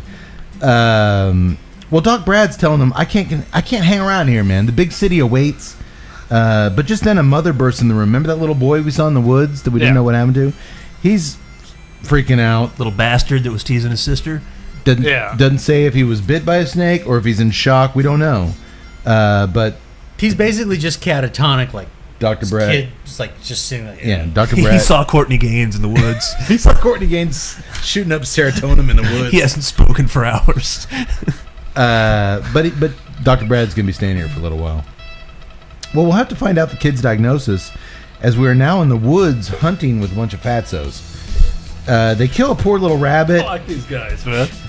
Dude, they're so bland and so... To me, but I needed that. All right. Well, they kill a poor little rabbit. I just like hunting with a bunch of fatzos. But then we leave them as they kill this rabbit, and then we cut to a remote cabin where an old man Simpson, chopping wood, to be precise, is chopping wood, and we think he might be attacked by King Cobra, but again, we're left hanging. We don't see it. So far, this movie loves leaving every scene 10 seconds early. Yes. The kids, the hunters, every time you think someone's dead, like, let's go back 20 frames. You think the Hillenbrand brothers were like, you know what? Suspense. It worked in Jaws when they didn't show the shark a whole lot. We're gonna not show this Cobra. But they showed the shark attack. I absolutely think that you that's had your. right. They showed the shark attack. They showed the person going underwater. It wasn't just a jump scare. It was someday actually when they're comparing the names Hillenbrand and Spielberg together. This is where it'll start. But they showed the girl get pulled under the water. These guys don't show you that. They just show. Yeah, exactly. But half the time, the people go. They'll show them the next scene like nothing happened. Should we show anything more than that? No. That's our girl getting pulled under the water. Touche, Hillenbrand brothers. That's totally like, it works for Jaws. We can do this. We can do this. We got Pat Morita, damn it. Anybody need a beer before? You know, I'm getting there. No, I'm good. I'm Right. good. Well, before I get in, let me let's cigar. Tut your half. Boys, your half. Had to relight it Half? once or twice, but that is only because I am following your advice and taking my time. So I put it down. We've been talking a little bit. It's no slam on the cigar. Really enjoying it. Haven't noticed a whole lot of nuance, but I don't mean that in any bad way. The pepper has died off a little bit. It was real fierce at the beginning. I mean fierce in a good way. Everything about it I like. I have trouble picking up maybe the taste of cedar. I've got what you guys mentioned, a little more of the I hate to say sweetness, but a little more of that cinnamon brown sugar. Mm-hmm. The pepper's still there, but not as prevalent as it was when I first started. I actually, as I said, I did not get any pepper in the first third. Now that I'm getting about the midway point, I am getting a little bit of pepper. No. But it's mixed with that brown sugar, that cinnamon. That's a really nice retrohale. And then I'm getting the cedar woodsiness cream on the palate, on the draw. And I like that counterpoint of creamy, sweetness and spice on the retro, while I'm getting the woodsy and the cream on the. Man, I love that. Yeah. Nobody's getting anything different. We're getting it at different times. And I've been watching like when everybody's getting it on their cigars, and everybody's kind of synced up. We're just getting there at different times. Yeah, but isn't that kind of a compliment that if it's subjective like wine, it's got the same stuff in it, but we didn't all get it right at the beginning. Correct. If we all drank 4 glasses of wine and we wrote down what things we experienced, our notes would be the same at the end of the day. Maybe we experienced a little bit of this earlier, a little bit of this later, but we all experienced the same thing. To your point, I think that is. I think that's really cool. I think that's a good consistency. Yeah. As far as a profile, I love I did not get any kind of spice or pepper on the early stuff, and I was kind of like, man, where are you guys coming from? But then all of a sudden it kind of presented itself a little bit. But for me, I mean, this thing is all about the cream and the woods and that retrohale that I'm picking up on the retrohale, like besides the woodsy and the cedar, is just I'm starting to get like a really strong like leather. maybe. But that's just me. I'm On the nose. yes. You're whack. And you're spot on about the aroma, Cade. This is when you smoke cigars and you fall in love with the aroma of cigars. This is what you want.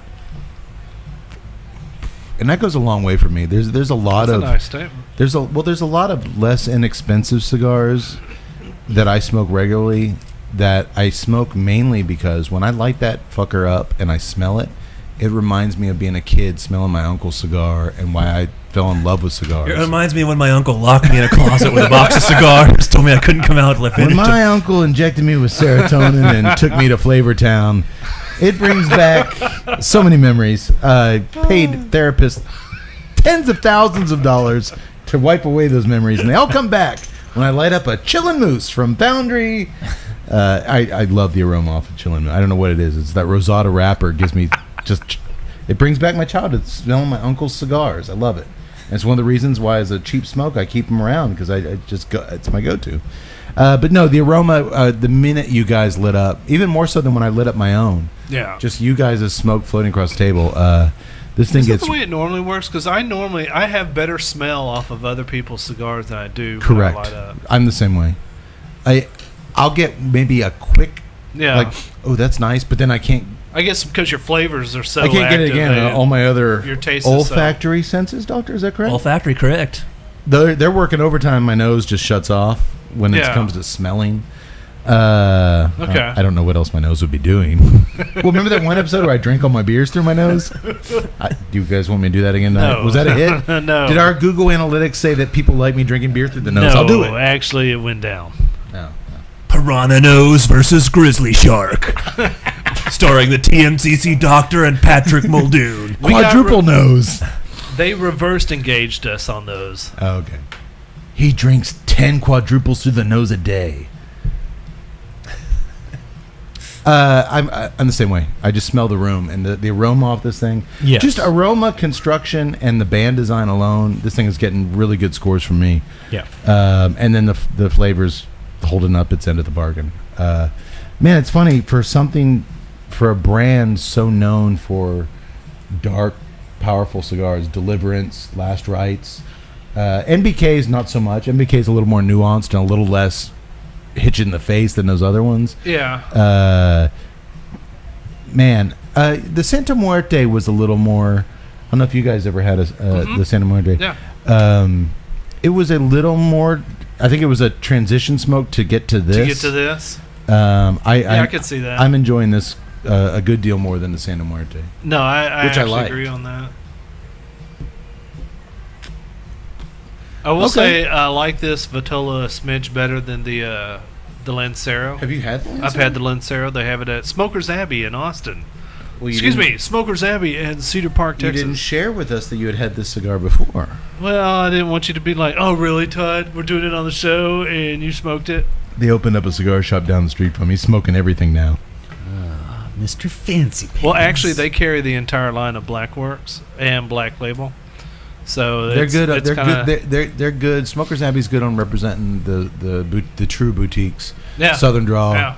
Yeah, well, I texted you from Habana House, who's got a huge humidor, and they've got just a ton of brands in there. But I was like, man, they pulled Black Works or Black Studio out of there, and now, I told you they never been in there. yeah, they were like they've never been in Habana House, and Habana House. but it's amazing because like it's Smokers Abbey in Austin, they have everyone there. Yeah. I mean, they have even some of the show cigars. Like they did an event there, and they have some of those event cigars still left in there. I like them as well. Yeah. Habana House, get on board. Get some Black Label stuff in there. Matt Cade says it is so, and I'm one of the top 11 cigar experts in the world according to a website. I'm the top pair of model hands in the cigar world. And that's not just according to our website. These are other people's websites. This is another website, not our website. TNCC says Matt Cade is the... Hey, man, fake it till you make it. As far as the beer goes, we haven't talked about it a lot. Eh. It's hard to say because it's such a different kind of beer. To me, it's easy to say, yeah. I actually think that maybe it's because of the pace that I'm smoking the cigar at, following the instructions to take time with it. This kind of works. I think there's a definite contrast, but the pairing kind of works. I'm really taking my time with the cigar. I think this beer, I'm going to say something positive about the beer. I think this beer could work with a lot of varieties of cigar. I think you could smoke speaking of Southern Draw, I think you could smoke a Jacob's Ladder. I was just thinking that. With this beer, a dark, oily double Lajero, and this beer would complement it great. Mm-hmm. I think you could also smoke it with I would say the Saka Nakatamale, I think would work with this the beer. Nakatamale would be great. Hell, this thing could even stand its own against a Neanderthal from Roma Crab. This is kind of a weird beer in that I could see it kind of going with anything because once you sip it, it's done. It doesn't linger on your palate. Yeah. But I can't really discern what I'm getting out of it. That's exactly right. Early on, there was, and I'm still getting some kind of dark fruits. I don't know if it's blackberry, but if raspberry. it's not taken away from anything, because I was actually thinking the opposite. I was thinking like something that's lighter in tone, like a Hoya Red Label or something like that. I was thinking it would, because that's kind of a good. You mentioned that was good with red wine, which was a great call. I was kind of thinking the same way. It's not taking any away from anything. I think it would go. This beer would kind of go with anything if you want to drink a stronger ABV beer without killing your taste buds. Let's see how it goes with a shot of serotonin. That's what I'm really liking about this, because it's a 10.5 ABV. It's not killing you, but you're not tasting that on the tongue. I mean, like you said, it's not dark, medicinal and you're getting at all. You're getting, like you said, it's a dark, but you're getting a sweetness. Yeah. From that fruit sweetness, like I said, I'd mentioned previously. This is Belgian style. Originally, this is originating from the Trappist. Yeah, that's what I would say. Because when I heard quadruple, I was thinking triple, which for some reason I was thinking floral, and I don't really get any of that. There is the berry sweetness, a dark berry. I think that was a very good observation there. But I'm not getting like floral off of it. I'm not getting any floral. I'm not getting the triple characteristics. No, I am getting the Trappist. This is closer to a Trappist beer than anything. Well, with the triples, was done to do a triple? Done to do as a triple. Yes. Yeah. So floral. Right. And so many different flavors. That's what they said was indicative of this style, was that you're going to get more fruit flavors. And it didn't really specify, what kind. Yeah. But I'm sitting here going, this is definitely not like, you're tasting like citrus or anything. See, this is like raspberry, blueberry, very dark. Yeah. But it's not like, I'm drinking blueberry beer. It's just a fruit. But I think that's the malt. It does have a malt presence, yes, which counteracts that fruitiness. Yeah. No hops. No bitterness, but you just got this kind of lager kind of maltiness, but it's so balanced with the fruit. It is easy drinking to the extreme. I think you both made an excellent point there in the fact that, when you hear fruity, because of the American influence and the IPA influence, your mind always goes to citrus flavors. Yeah. And no, this is the other part of that spectrum. And I can appreciate that. From Yak's introduction, I wrote down Belgian sugar candy just because I like the phrase, but I don't get that anywhere. I might use that in some upcoming acting performances I have lined up. On the center stage, Belgian sugar candy. I like it. As a pairing beer, I like it. Well, I will say that it avoided the trap with a lot of high ABVs, or at least double-digit ABVs. To me, if they're not done right, if they're not masked well or blended well, it gets very medicinal tasting, and this doesn't taste medicinal at all. No. I like that. And the fact that they're doing this quadruple and coming at it with that dark fruit thing, when you put that much emphasis on one note, this is malty, but it's going to have this dark fruit. Yeah. How many beers have we done where they're like, but you're going to get this, and that's all, the hibiscus beer. Yeah. We're going to just tame it with some hibiscus. No, that's all we tasted. Or what was the other, there was a plant up from where he's from that. The blood orange or whatever? That's all we tasted. Yeah. Yes. And hibiscus, that sounds terrible. Oh, it was not a good beer.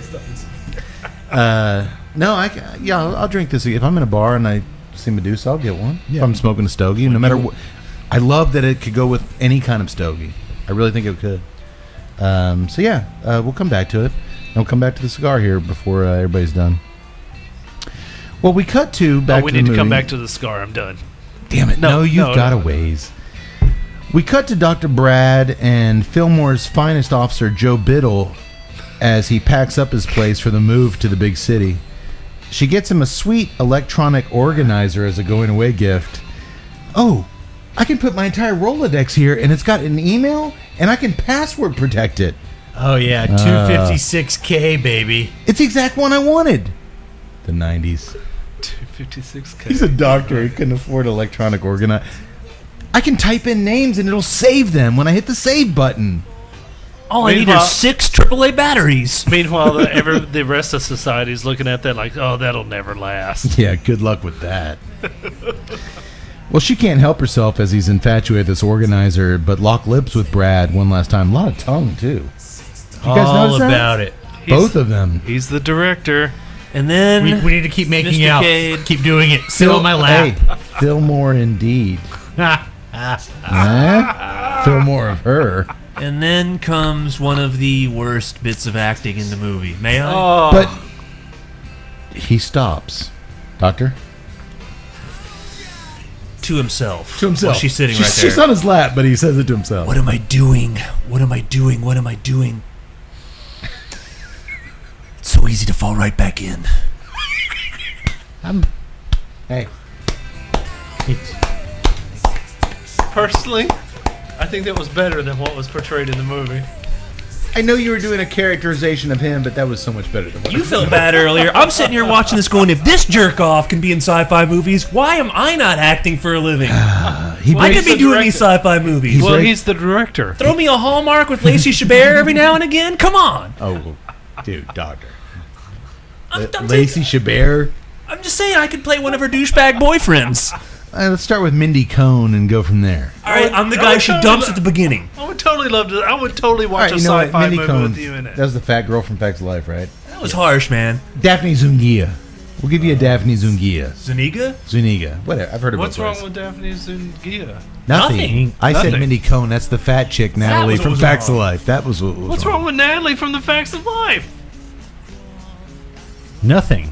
Nothing. She's a fine actress. Big boned. She sits on your face. That mustache is history. Christmas Cookies for Two, starring the Tuesday Night Cigar Club Doctor and Daphne Zuniga. She sits on this stash, and all of a sudden the stash is doing push-ups. It rubbed off because of friction. Stash That's is the awesome. equivalent of Tut Stash's leg day.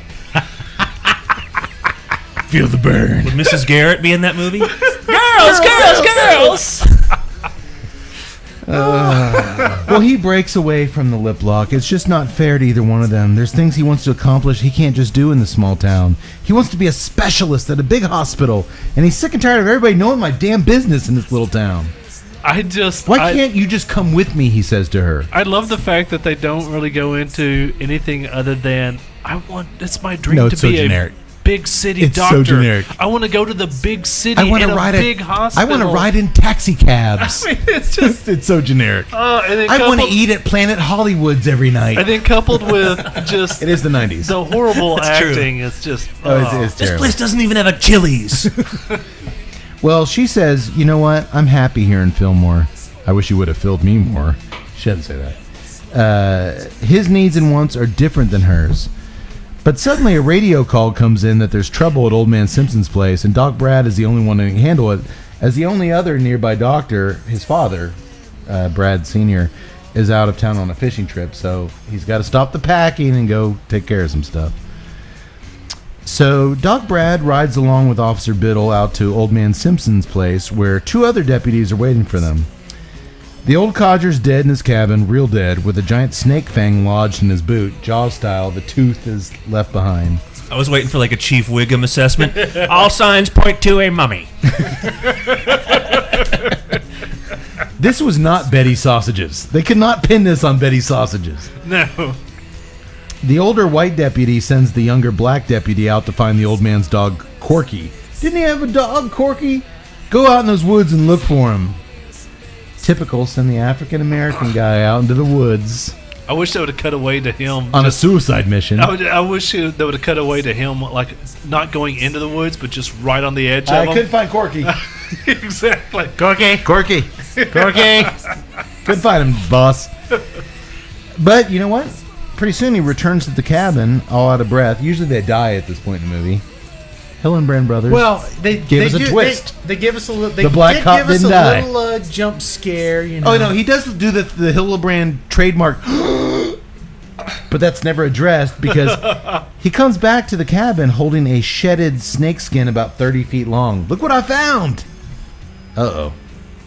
Judging from Seth is growing. judging And from the also expression and the angle of his face, it was in a tree. And I also asked the question because here in yonder country town. And you're talking like me at the oil change place. Here in yonder country town. your mouth, youngin. Over yonder. It would have been better if Hoyt Axton walked I in and was grabbed really that thing. waiting Finally because- found my condom.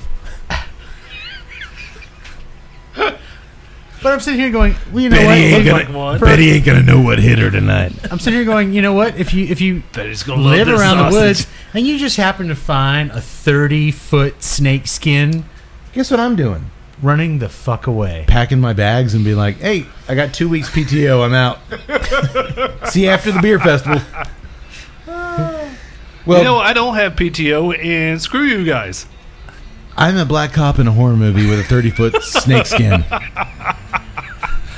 It reminds me of the very first Scary Movie With that when guy. they're showing like all the news camera, all the different news teams, and they're all like interviewing different people, and they're like teenagers dead, and blah. And it cuts to it says the van with the black news guys, and he's all. Report live for Black News. White folks dead. We're getting the fuck out of here. And they all jump in the van. He's like, let's go, motherfucker. There is a precedent to get the hell out of town, but he does not. Well, maybe he's just not aware of the horror algorithm right now. This Maybe was he- the 90s. Maybe he's a dedicated police officer type. I think with that mustache, you would know something about that. Do you not feel the law coursing through your veins? I am the law. Shame on his face. Dude, he's gonna start waking up saying that. Tut, would you like some pancakes? I am the law. That mustache doesn't make you Judge Dredd, by the way. It makes you extra from Chips. I would say the extra from Super Troopers. I'm cool with that. I'm gonna go with Who Chips. wants a mustache ride? I'm gonna go with Chips because it has a tie-in to our show tonight. Speaking of chips, yeah. Oh, yeah. Well, Doc Brad goes back to his office where he, as he slips his clearly Canadian blackberry soda, 90s, deducts that it's the biggest snake ever known to man. Just like that. Okay. His power gets cut off. Remember, he was moving, so he told the power company to cut it off. So he goes over to the suddenly hot as hell in her panties and bra Officer Biggins' house to continue his research. Officer Biggins. She's got some biggins. I didn't get that till just now. She is Officer Biggins. And she doesn't really have biggins. She's got a nice little body. Yes. If you're into that kind of thing. Yes. Doctor, are you into that kind of thing? Absolutely. Okay. In medically. Yes. Deadwood's yummy bitches are wrapped in a Maduro wrapper and are blended with aromatic and exotic tobaccos that bring out the natural sweetness of the cigars themselves. Deadwood's yummy bitches include the Sweet Jane, the Fat Bottom Betty, and Crazy Alice. Sweet Jane is presented in a 5x46 Vitola and packaged in 24-count box. Fat Bottom Betty, a little bit larger, is presented in a 5x54 Vitola, packaged in a 10-count box. And also in a 10-count box is the Crazy Alice, which comes in a unique 4.5x46 Vitola. You can find these at your local tobacconist, online retailers, at Deadwood Tobacco. You can also find them at TuesdayNightCigarClub.com. Click on the Sweet Jane link on our homepage, and it'll take you right to Flavortown. In a good way. In a good way. In a good way. Seek them out. They're good smokes. Well, as a result of his research that this is the most notoriously large snake known to man, his pharmacy requests that he phones in for large amounts of antivenom sends an email alert to Dr. Burns, who's now in a secluded lab wearing an eye patch. Oh, I will say that, you know, when at first when you said that this is the largest snake known to man, I was like, come on, man, there's the whole Amazon there. But this was before the age of the internet and internet memes. I'm going to get to that in a minute. I want the doctor's perspective on that, actually. it sends an alert to Dr. Burns from the accident where his daughter and the others were killed. He was wearing an eye patch from the flames, which, if you notice, he did have a wound in that opening scene when he got the explosion. The eye patch is on the opposite eye. Yes. Did you pick that up? I did. I did not. I did. That was known as a little Hillebrand cinema verite. They just wanted to make sure we were on our toes. That was wild and wacky, Hillebrand brother. To go to Tut's point, Doctor, what was medical research like back in the days when you didn't have the internet? It was all textbooks and phone calls and, maybe a little dial-up internet, but... That kind of predates me, actually. I do remember taking some books off the shelf. Well, I mean, I like the whole scene where he's pouring through textbooks like Gandalf looking through old scrolls. I will find the knowledge before me about these. And after 5 minutes, this is the biggest snake known to man. I have an Encyclopedia Britannica. Well, remember spies? Remember spies like us when they were pretending to be doctors and to the eye patch. The first step is to shave the patient. Start putting some shaving cream on. Well, the next morning we cut to right outside the... Not saying I did that. This is where things take a surprising twist that I appreciated. The next morning we cut to right outside the Fillmore Lager Microbrewery, 1999. Yeah. Where a foreign guy, German, is telling Eric Estrada about this year's hop variety, which has a unique aroma, flavor, and character. Estrada, or I should call him... Who has unique aroma, flavor, and character. Oh, yes, he does. That's just his hairstyle. It's just his hairstyle. I should call him by his name here, Bernie Alvarez. Bernie is walking... You know what, Eric? We want to give you a real character here. Bernie Alvarez. Boom. I like it. And you know Take what? it, roll with it. Do what you want. You know what he did? Mold it into who you see. You know what he said at that point, Tut? What? He went...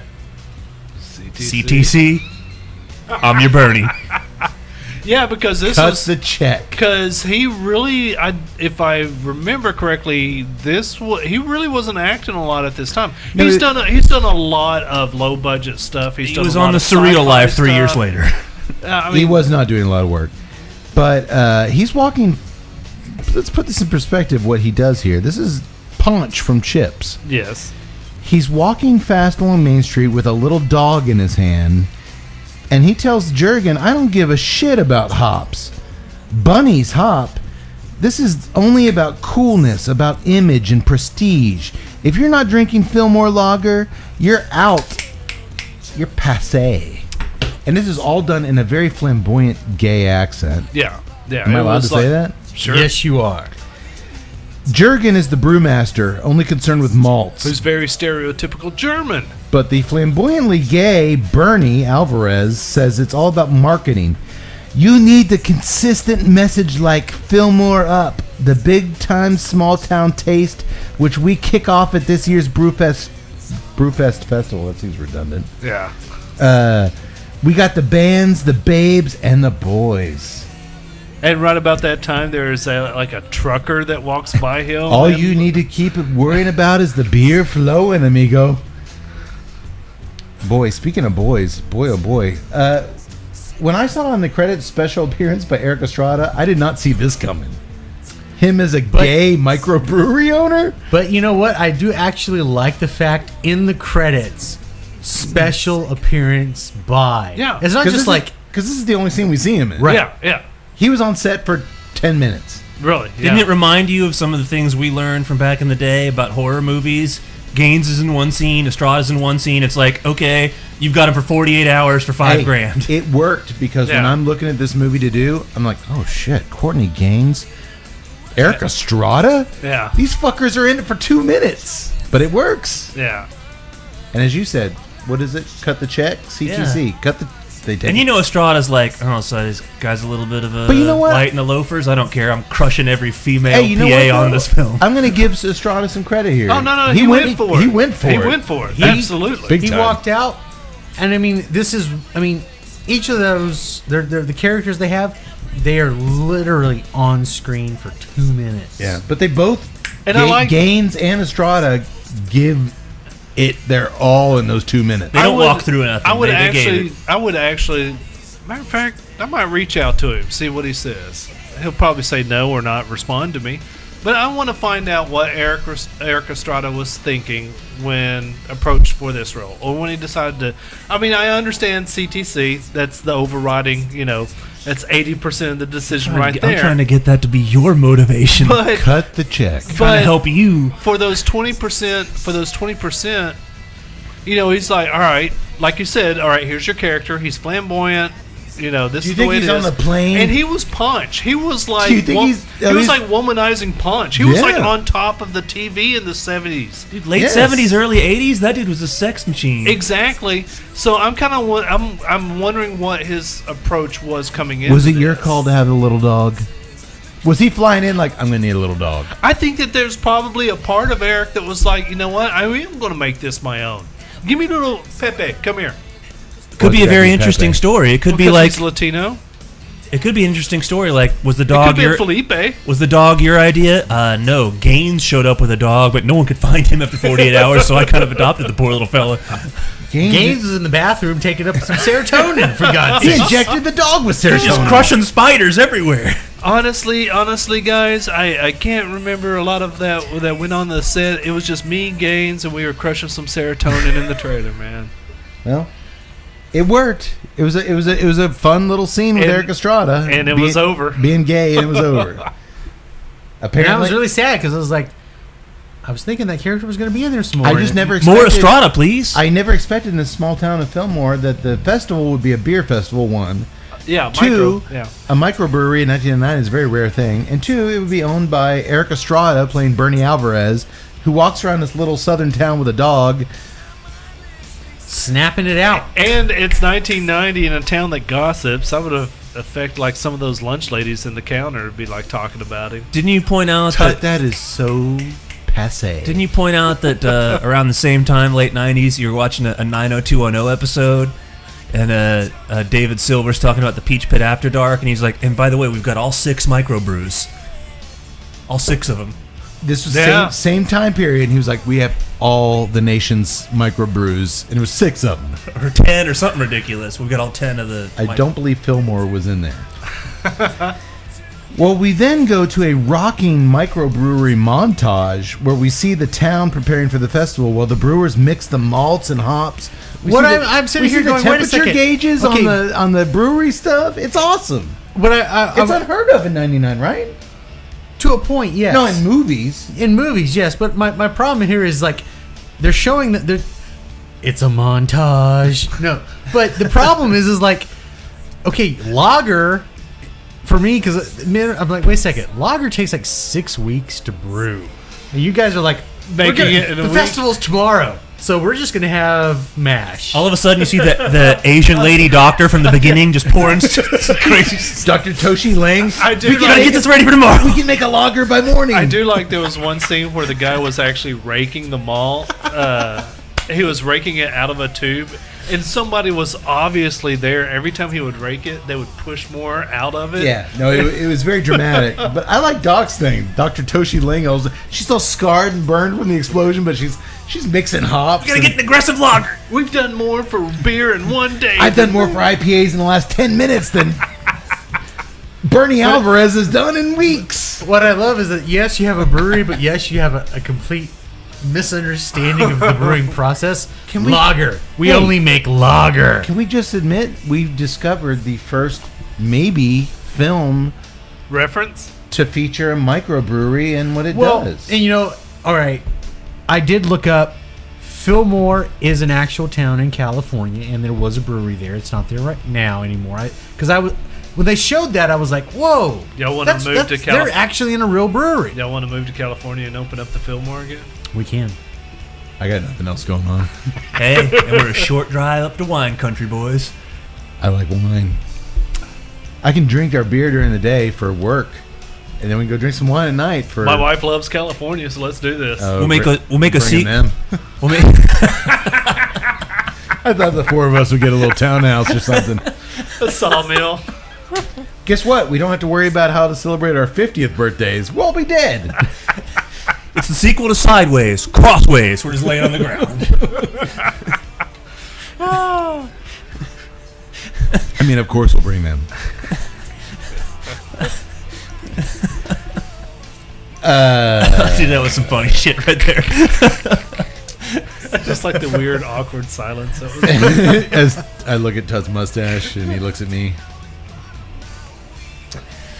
And now, as in all by-the-book creature features, we have the scene in the mayor's office where Dr. Brad and his honey, Officer Biggles, Officer Sexpot, try to convince her father, Mayor Biddle, and the town elders they need to cancel the beer fest due to the giant... Now this is my favoriteest Jaws scene. Dude, this scene is in every creature feature, but this is so Jaws. Dude, in The Last Shark, it was a community barbecue, and that mustachioed mayor, he was like, there's no way we're canceling the barbecue. I'm just, honestly... Every movie is that. Everyone's being eaten by a shark. We are not canceling... The barbecue goes on. Listen, we have the town's biggest fajita buffet this afternoon. We're not canceling that. This jumps the gun completely in this, but I was waiting for Pat Morita's character to be back in the corners.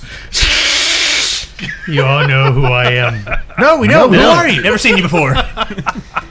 They're trying to convince Mayor Biddle and the town elders that they need to cancel the beer fest due to a giant snake attack on Old Man Simpson. that would have been great.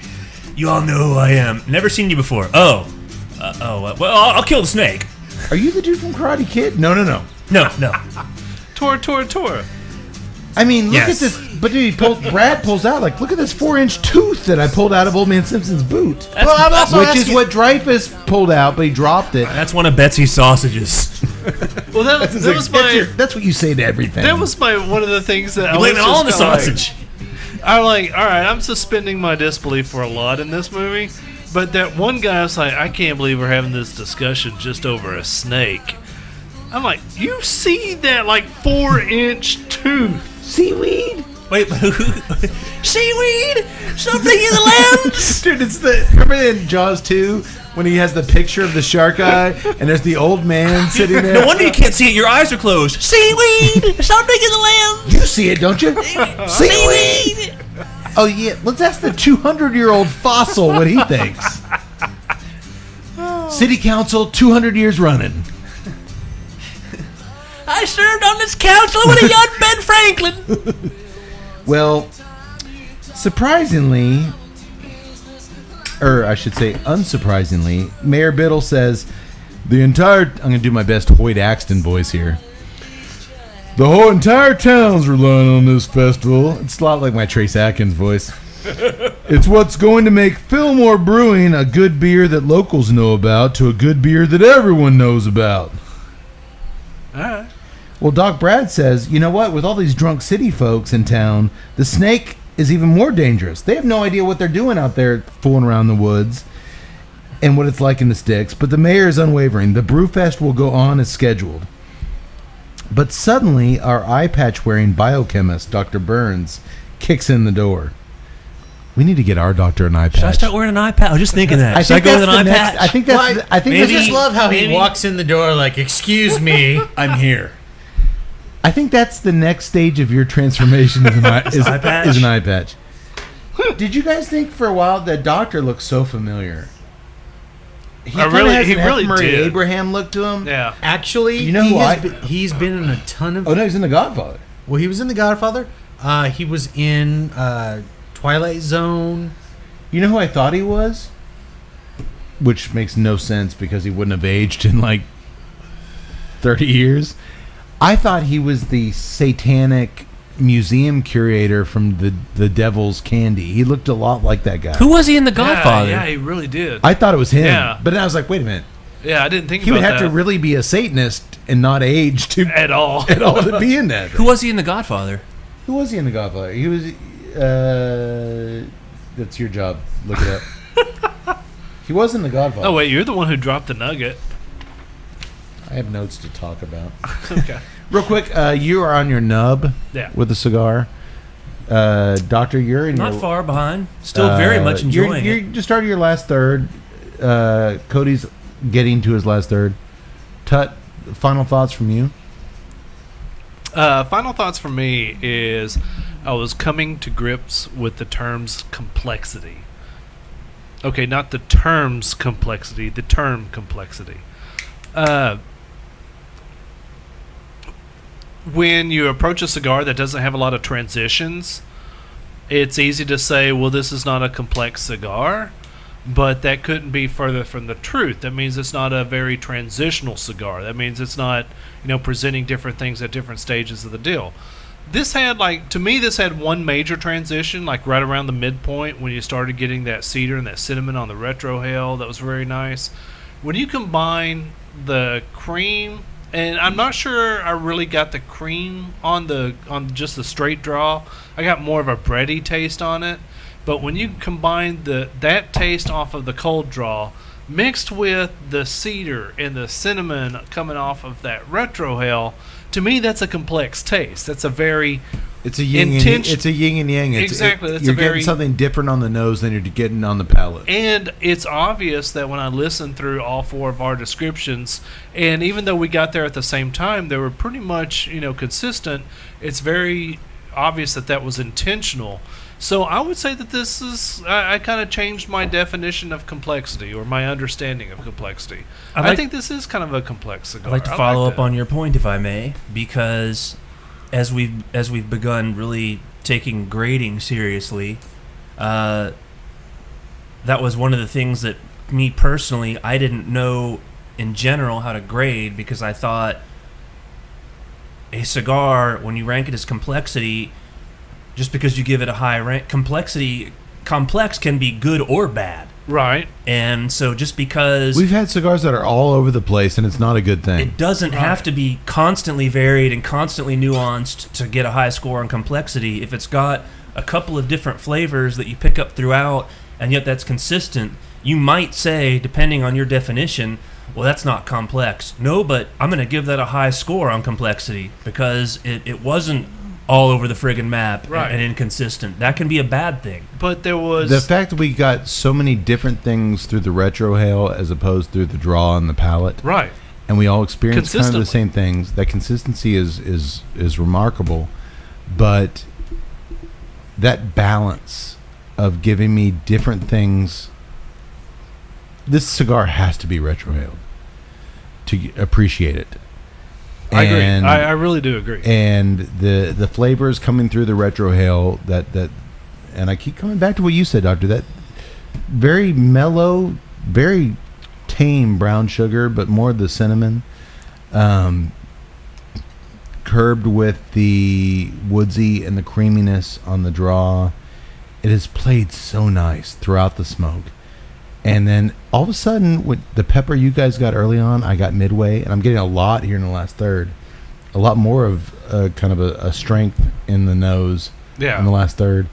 That is complexity to me. That is the definition of complexity. It's changing. Yeah. Man, I'm gonna say this, and I have smoked this before. I didn't smoke the Lancero. You smoked the Lancero before. But I've smoked this before as well. We did smoke this before, but I've this being my second or third one, and they've been consistent. I've had the same experience, which that alone adds to the score, if you will. A lot of Blackworks last rights that we like. Same beast, light to nub. Yeah. Good beast. We love it. The flavor profile is there, but man, you're getting the same thing from first third to the last third. My God, man, for an hour and a half smoke, morning or night, I'm digging it. Yeah. I'm really. This might be my favorite thing they've done, and I've smoked a ton of MBKs, which is till now my favorite. But this being probably my third S&R, man, I want to get a box of these. I dig it. I dig it a lot. I'm not much of a coffee drinker or really a daytime smoker, but I do occasionally enjoy in the morning, especially if there was a late evening before. There's a real strong English black tea. I was about to say, that's very similar to a coffee. Mm-hmm. I can see enjoying this in the AM hours. I could definitely. This would be a golf course morning cigar for me. I can even. Who am I kidding? I'm drinking when I'm playing coffee. I can even raise your black tea and go with is it a chai or kai tea? That real spicy kind of tea. There's I think you go with a lot of things. There's a Twinnings, the English tea company. They make they call it a English black breakfast tea. Yeah. And I'll tell you what, that is, it's got some kick to it. That's got some serious caffeine in it. It's a good But dude, dark. if it is holding its own on this 10 ABV fruity beer, Yeah. and we're all agree it would probably hold its own on the Pilsner beer, Yes. or a glass of whiskey, or a glass of coffee, or whatever these crazy herbal teas you guys are talking about. I've never had any of those. Yaks and I drink coffee. I will say this: The best beverage. Derek, if you're listening at this point, I still want. I'll say this: I want to try it out with a blonde or a lighter beer first before I say that would make a better pairing, in my opinion, than this, because I'm almost wondering if that sugary molasses that you get on the aftertaste that kind of clings to your lips off of the Medusa beer, I almost wonder if that accents the cinnamon and the sugar that you're getting off that retrohale. But from a pairing standpoint, I think it benefits the cigar. I think it's enhancing that sugar. That's what I'm saying. I mean, like, all right, so I'm like... So you're saying I'd like to try this with something that doesn't benefit the cigar. Well, no, I'm just saying that, that kind of hit my mind. Give me that barrel of ski boat, the blonde. I think that was the blonde, the ski boat. Yeah, it was. Okay, so give me that, and let me see if I still got that accented retrohale to it. I think this thing would pair with I don't say this about a lot of cigars we do on the show. I think this thing would pair with a vast amount of beers. Yep.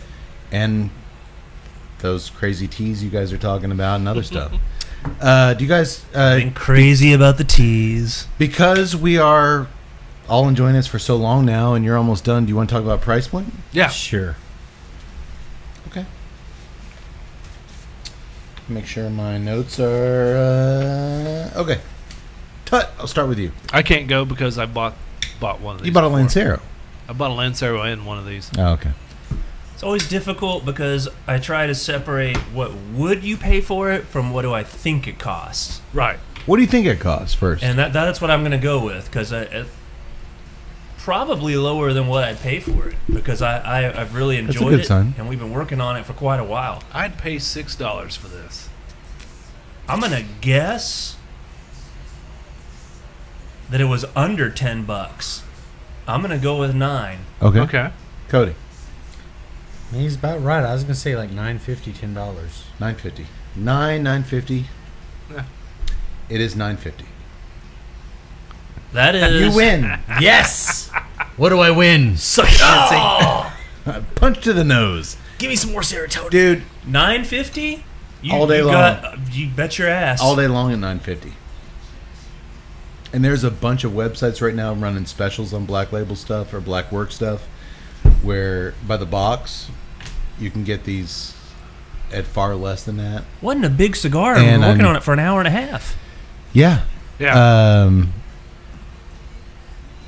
Yeah. I really, really like it.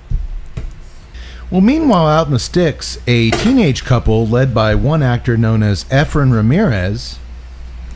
He looked really familiar. You should think that because 3 years from now, from 1999, he'll become famous forever as Pedro in Napoleon Are Dynamite. you shitting me? Oh, that was because him. I saw it. I swear to God, I saw it. And I was like, man, I'm gonna make a real funny tomorrow night when I tell the guys. Didn't that remind you of the guy from Napoleon Dynamite? That was really him. It's him. Well, Christ, that makes sense. 3 years before Napoleon Dynamite, this is him. I started laughing my ass off, going, "That's fucking Napoleon Dynamite, It's dude." Pedro. Vote for Pedro. Oh man. Efren Ramirez.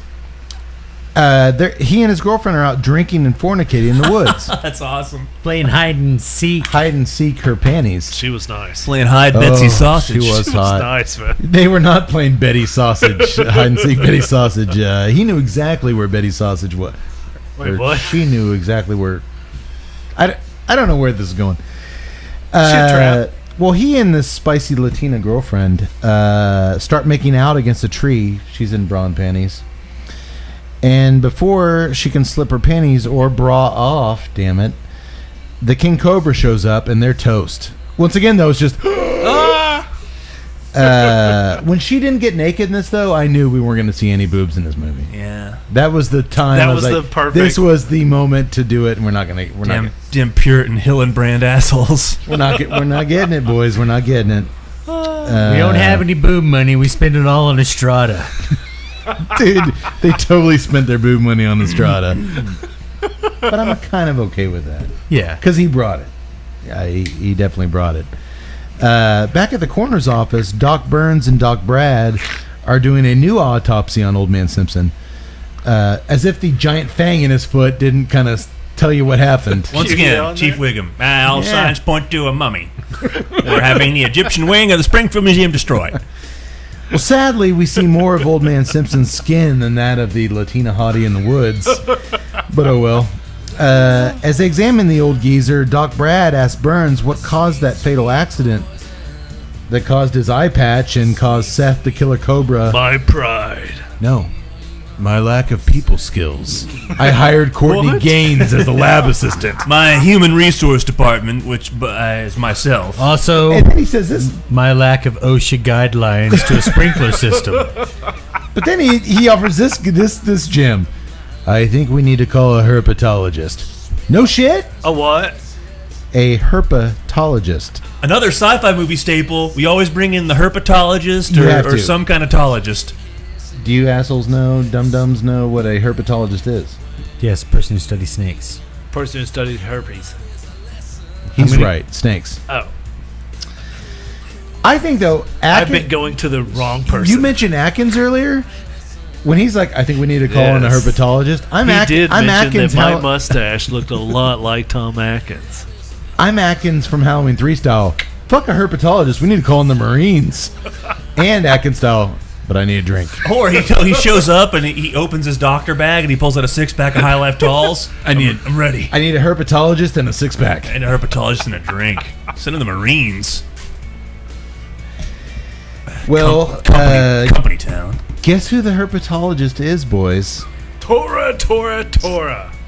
It is Thanks, Mr. Miyagi. Mr. Miyagi. Pat Morita is Dr. Nick Hashimoto. No. And he takes the call. Oh, big killer snake? I'm the world's foremost herpetologist. I'll be there.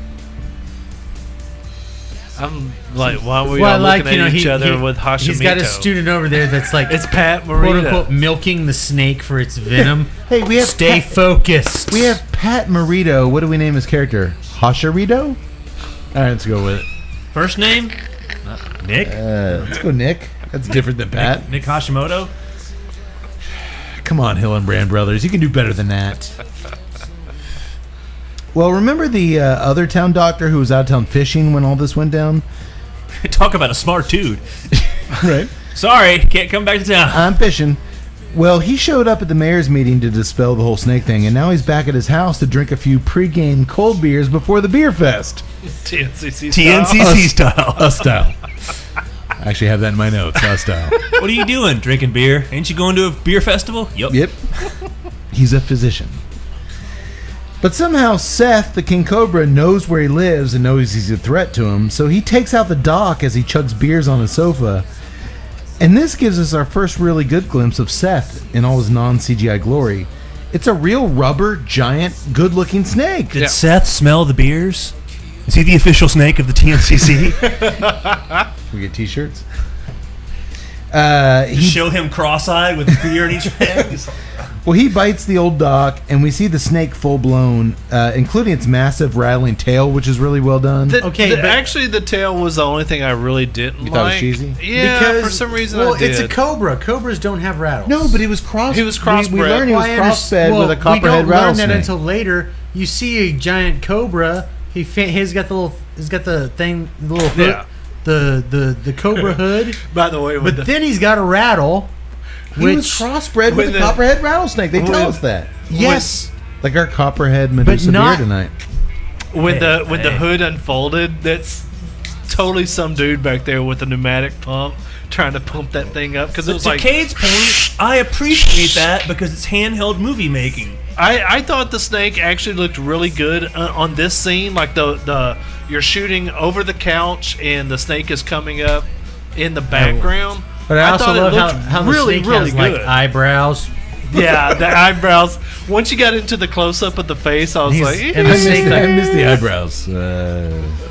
Now I'm going to frown at you. I'm going to Spock one eyebrow raise at you. That could have been part of the crossbreeding, the genetic tampering.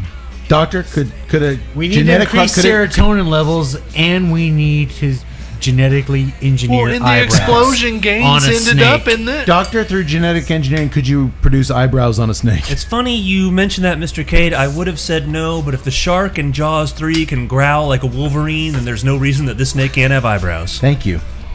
Well, he bites the old doc. I'm just saying, when the explosion happened, Gaines ended up in the snake. I think it It blew off Gaines' eyebrows onto the snake. I think it looks fantastic. Everything. I'm all for it. And then we cut back later to a young Doc Brad calling his dad's house. This is his father that just got ate by the snake. He's calling like, Dad, I got to get to the big city. I'm going to be a specialist. I want to drive cabs to work. And I totally missed that was his dad. Yeah. The old guy going, Well, you know what? why are we doing all this for a snake? There was a scene in the opening scene where on the doctor's office, before we met Dr. Brad, there's a guy out there scraping off his name off the doctor's office, just leaving senior on there. Oh, okay. Yeah, I totally missed that. That's kind of where I first picked it up. We also see the snake's belly, as he's calling his dad, we see the snake's belly digesting his dad, which I thought was kind of cool. And I'm guessing Seth the snake is drunk now because he ate an alcoholic. That dad's drinking pregame beers. That snake is drunk. It wasn't the snake's fault, man. It wasn't the snake's Well, no, fault. he ate a Women want to tame him and men want to be him. Seth the snake. Are you talking about me?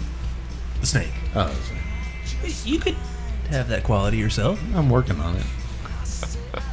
Give me another 10 years.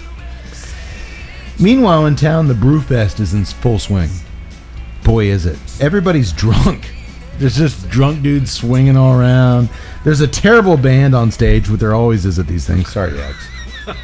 You know it's true. It is.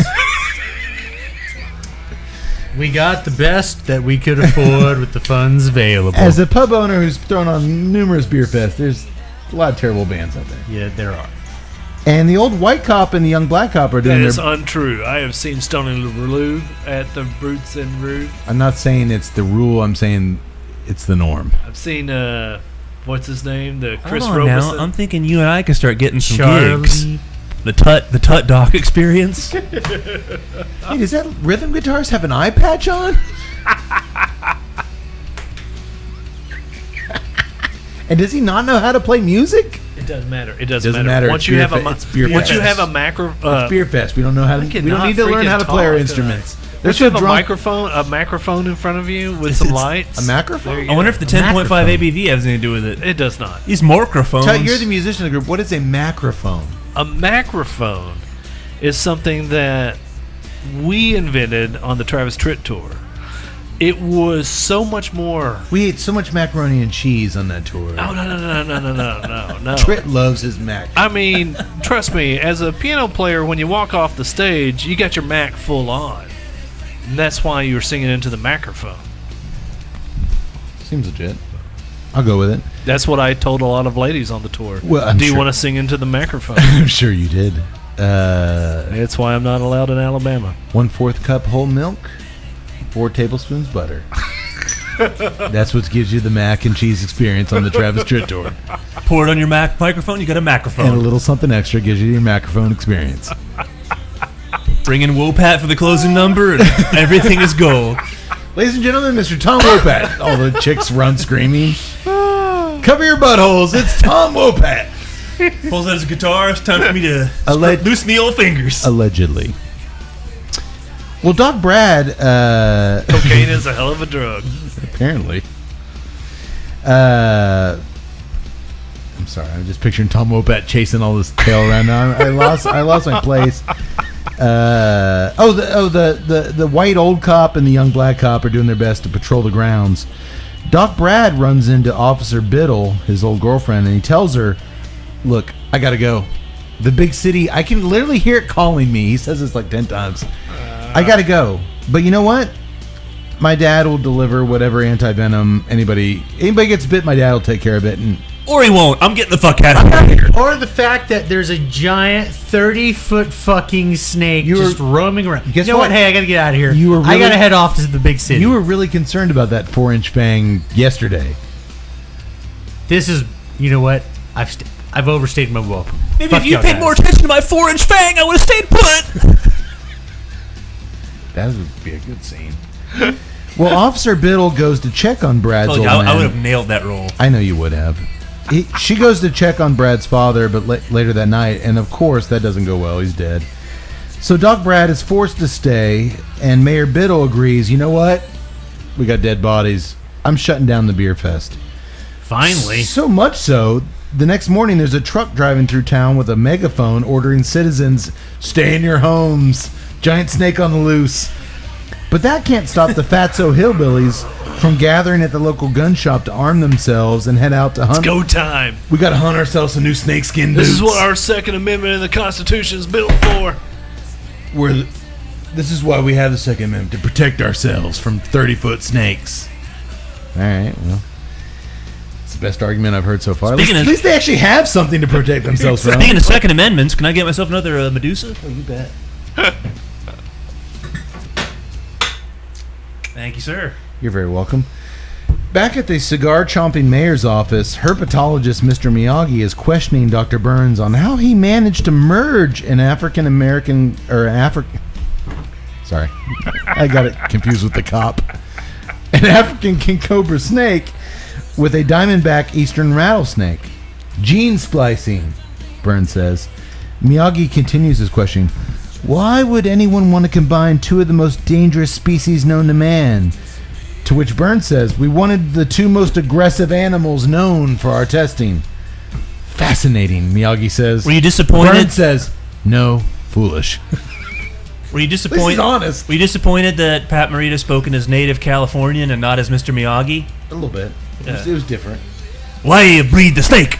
And honestly, this was probably only the third thing I've ever seen Miyagi. That was just terrible. I've only seen Miyagi in one other thing besides Karate Kid. He was in Tora? No. He was in the Battle of Midway. I saw him on an episode of Married with Children once. Maybe that was it. I don't know. All right, you know he what? was on Happy Days. Oh, Happy Days. It was Happy Days. Happy yeah. Days. Yeah. He worked at the restaurant. Arnold's. This is the third thing I've actually ever seen him in. But I like Burns' counteract to that. Fascinating. No, foolish. Obviously, we have a 4-inch fang here and everybody's dead.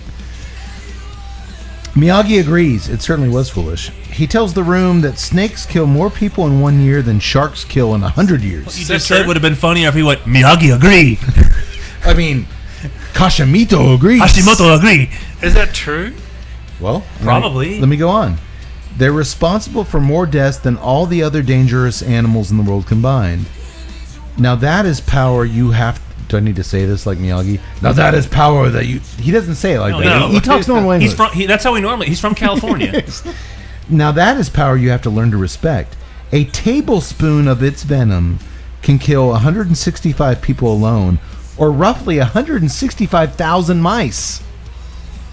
I don't know why... That's a weird analogy. You add in the highly developed rattlesnake fangs, and this fucker is a killing machine. He doesn't call it a fucker. I did.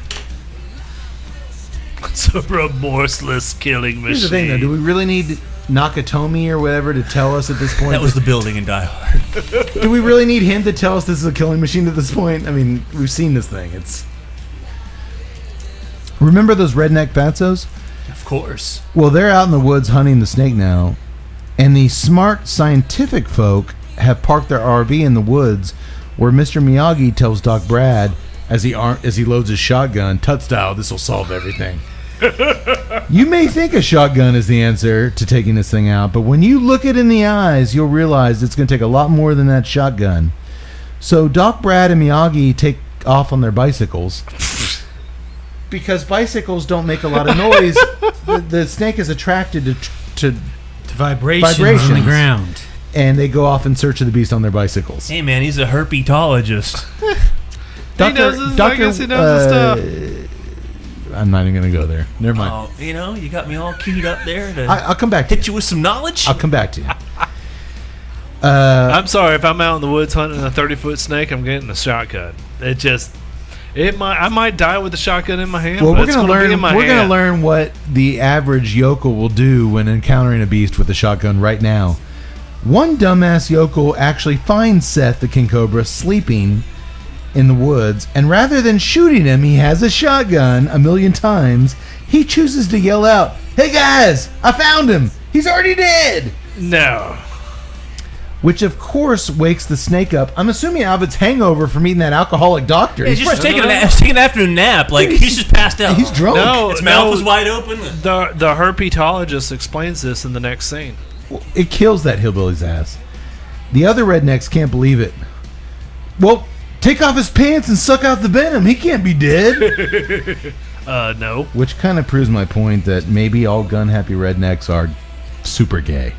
Second to be you at 2 o'clock tomorrow afternoon. I think Tut's dead. Ted Nugent, queer? I think so. Shoot him.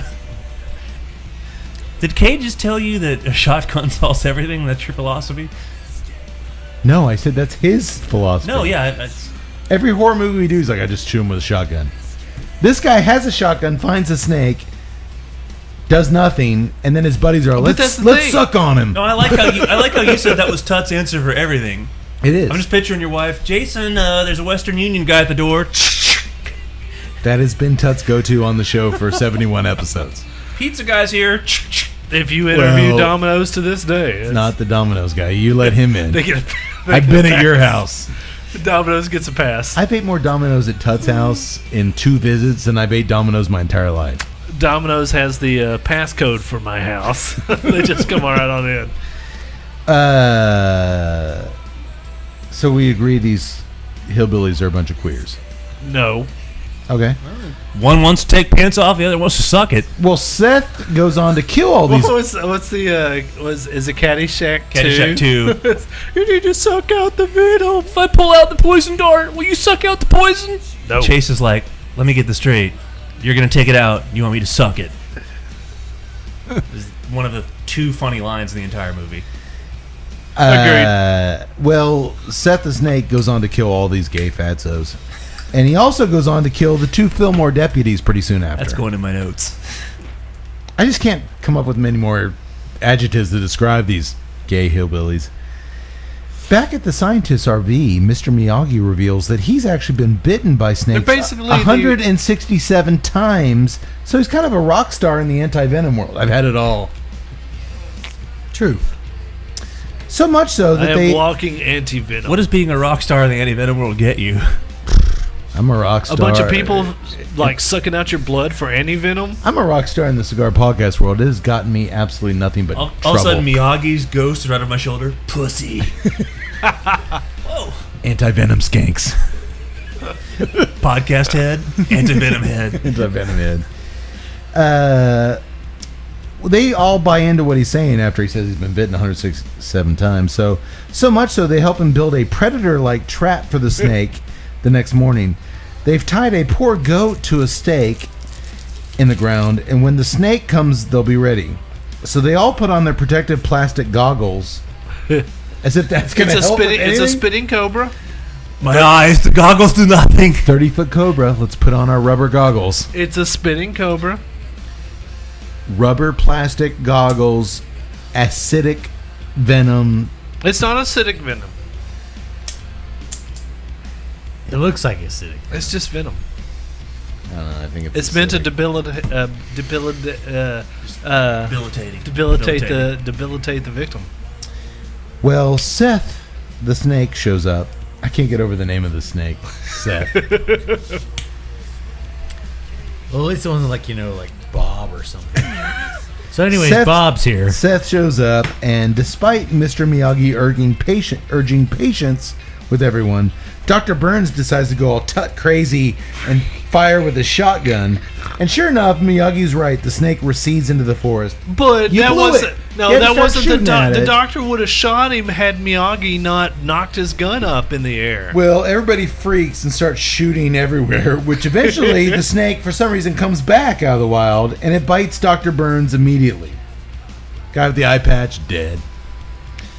As Doc Brad and the rest of the crew are tending to his wounds, Seth then turns and takes a chomp out of Mr. Miyagi, and he's done for. Well, no, he like bites him like 50 times. But even You see him like bite him. He's like, "Is that all you've got?" even Miyagi is no match for Seth. Yeah, And but then see, he bites him like 8 more times. He's like, "All right, that's pretty good. I'm feeling it now." I like that. would The you first time really it's got? like, is that all you got? Second time, all right. Third time, I'm starting to feel it a little Pat bit. Morita was a Fourth closet time. alky, so the snake was just biting him, and he didn't even. No, he was just trying to satisfy his alcohol version. Yeah, He's the that snake first was- doctor. I really don't want to hurt you. I'm just addicted Was to Pat Morita an alcoholic? closet alky. No one really knew that till he died. Yeah. How'd they find out? Not Not that I'm trying to cover my No, tracks. well, he lived to be 73. His wife actually, Doesn't sound like a bad life. his wife actually It's a good said run. that he had said like he had made some kind of comment like, "You can't ask me to stop drinking." He was apparently he Morita. did it pretty well. To Bill Brasky. I read it, on a quick side note. I read an actor who I'm not a fan of. This week got divorced. Channing Tatum. Mhm. And Did he get divorced? Yeah, Yes. yeah. from the Jenna Dewan. yes. Okay, she's from Grapevine, Texas. I didn't know that. Oh, really? He- Okay, I he's know. actually I been know spotted her. around town. I know her. She has a big role on the Supergirl series. Oh. She plays Lois Lane Okay. on the Supergirl series. That's the only thing I've ever seen her in. She's pretty good in it. She's extremely attractive. Yeah. Apparently been married for a while, and apparently, according to reports and interviews with Channing, he's a big drinker. And he's done interviews where he said, "Yeah, you know what? When we got married, she knew what she was signing up for. I drank a lot." And I guess he's very open with the fact, like, when I'm ready to have a good time, I'm getting shit faced. And she knew that when we hooked up on Step Up 2 or whatever. She knew what she was And- getting into. This is the Channing Tatum experience. But it was a very forthcoming interview with this guy. Like, you don't hear a lot. I mean, he's a pretty big leading man in Yeah. Hollywood. He's like, Yeah. yeah, I equate drinking with having fun and partying, and I love it, and I go crazy, and yeah, you know what? Channing Tatum. All right. She knew that when she signed up. That's what the quote was. Like, Yeah. she knew what she signed up for, and they're like, Channing Tatum's drinking ruined their. And she released a saying like, it wasn't that. Like, Yeah. I knew what I was. She said that. I knew what I was signing up It was the for. fact that when he was drunk, he boned a bunch of different chicks. Apparently maybe flirted a little bit. But I just thought it was really refreshing from a Hollywood leading man to be like, yeah, you know what? When I have a good time, I have a good time, and that's what alcohol's there for, and I love it. And I'm not apologizing for it. Channing Tatum. All of a sudden, I'm like, you know what? I gotta go I like revisit that. those G.I. Joe movies because he was the worst thing in those things. He ruined G.I. Joe. Now you know why he was blitzed. No, he's just a terrible actor, but What'd you think of him in Hateful Eight? man, Yeah, just kind of yeah, borderline. yeah. Yeah.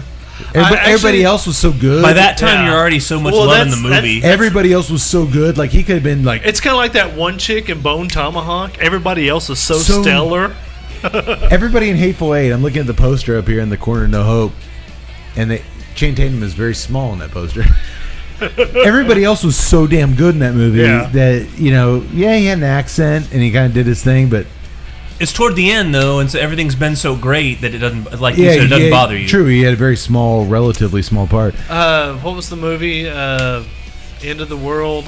Oh yeah, Danny McBride, James Franco. he had a small part. That was in kind there. of funny. And I love that That's because actually a funny movie, man. I like that. it actually kind of is, and I liked his role in that because this is Hollywood heartthrob material, and the role he did in that Yeah. is totally anti that. That was actually, I don't really like a lot of those guys. That was a funny movie. And I would think, Tut, with the mustache, you might be revisiting the Magic Mike series soon. Oh, I revisit it daily. I mean, wait. I've never liked the guy, and I think you and I actually maybe went and saw the Sorry, first Kevin G.I. Joe Nash is- together. Yes. And I think our biggest Thanks for not remembering that I was present. Did we all three go to it? Yes, we did. I- I remember we all saw it together. I'm sorry, Doctor. Yeah, I y'all just didn't meant- invite me. Did we maybe Fuck go you. to Bums for some Oh, pictures crap. afterwards? I think we I did. think we didn't know you. And I believe Everything my okay over there? Yeah, that was just I dropped an F bomb and Oh. didn't like really. Oh, cut. try to- Todd, get the fuck off of it. Christ, you. You know what? It wasn't CTC. It was CTFC. Cut the fucking check. I think my major complaint with the first G.I. Joe movie was Channing Tatum. Like, I thought he was a horrible... I'd never seen him before, and I was like, who is this guy? How did he get in movies? And I haven't really seen him in anything since. I'm kind of indifferent to the guy, but I love that interview. It was like, yeah, you know what? I'm just one of those guys that likes to drink a lot. And I got this hot chick, and she knew what she was getting into, so let's just do it. And then all of a sudden they're divorced. Like, I guess she didn't want to do it anymore. That's kind of cool, right? Gives me hope. I like the fact that you're looking for validation, right? Right? That's cool, right? That's cool. I mean, I've been doing this for a long time, so... You know she was getting into. Everybody in my life kind of knows what they're getting into, right? I'm like Channing Tatum. I'm the podcast Channing Tatum. Oh, my God. Go Magic Mike on your ass. Oh, your hands. Your hands certainly are. My hands. Channing Tatum couldn't wipe his ass with those hands. Esk, baby. Esk. I did my nails right before the show. Look at that. All right. So everybody, he's killed Burns. He's killed Miyagi. So Seth the Snake makes his way to Officer Dibbles and her Dibbles. I love how the names change from Dibbles to Big Ones to... Biggles and Dibbles. Biggles to Big Ones to Officer Biggins to Dibble. If she had big boobs, it'd be funny if her name was Officer Biggles. Officer but Biggins. It's not. It's Officer Biggins. Dibbles. Oh, Dibbles. You dropped the ball, Hillenbrand Brothers. And boom! All of a sudden, he's about... The mouth is extended this big. He's about to chomp down on Joe. And all of a sudden, Doc Brad does a jumping Jackie Chan side kick. I'm wondering about the snake at this point. A karate kick flying in from the side and kicks the snake's mouth away from her. I wonder which Hillenbrand brother wrote that part of the script.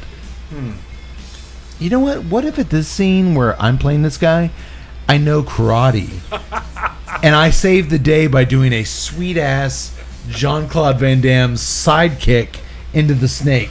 Jumping sidekick. And Miyagi's corpse looks up. Yes, Hillenbrand-san! Yes! Do you think the other Hillenbrand's like, I didn't see that coming?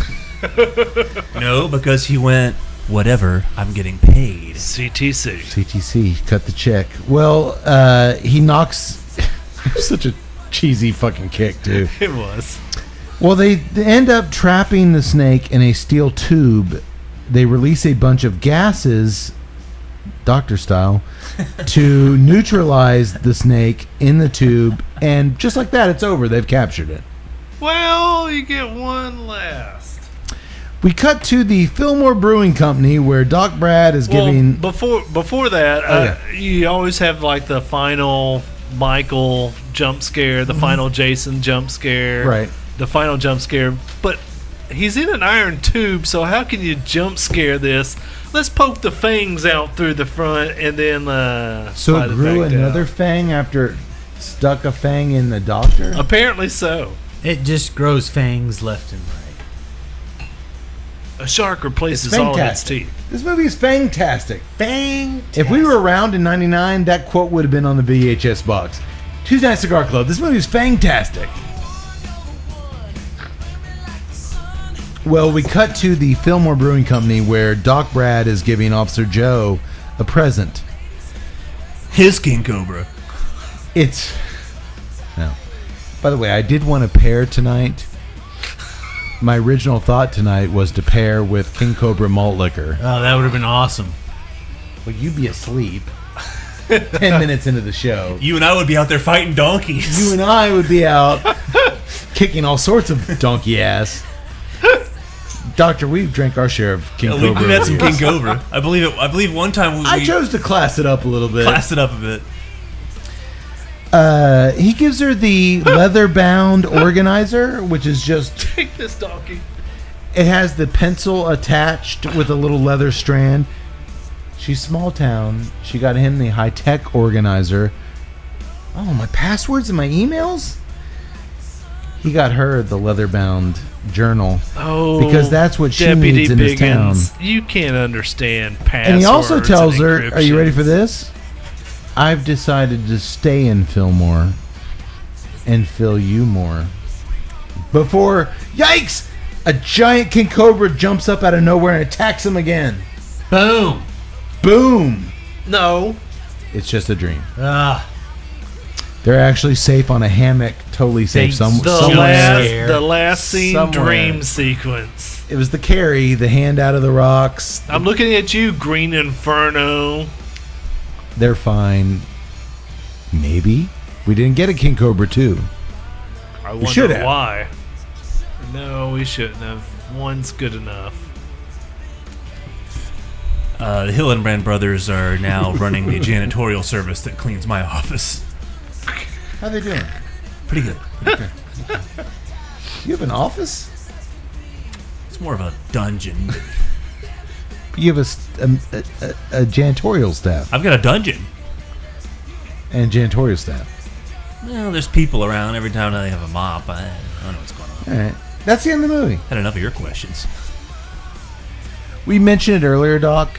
The onslaught of you and I. Dude, we used to coordinate in the early noughts, I think they say. Yes.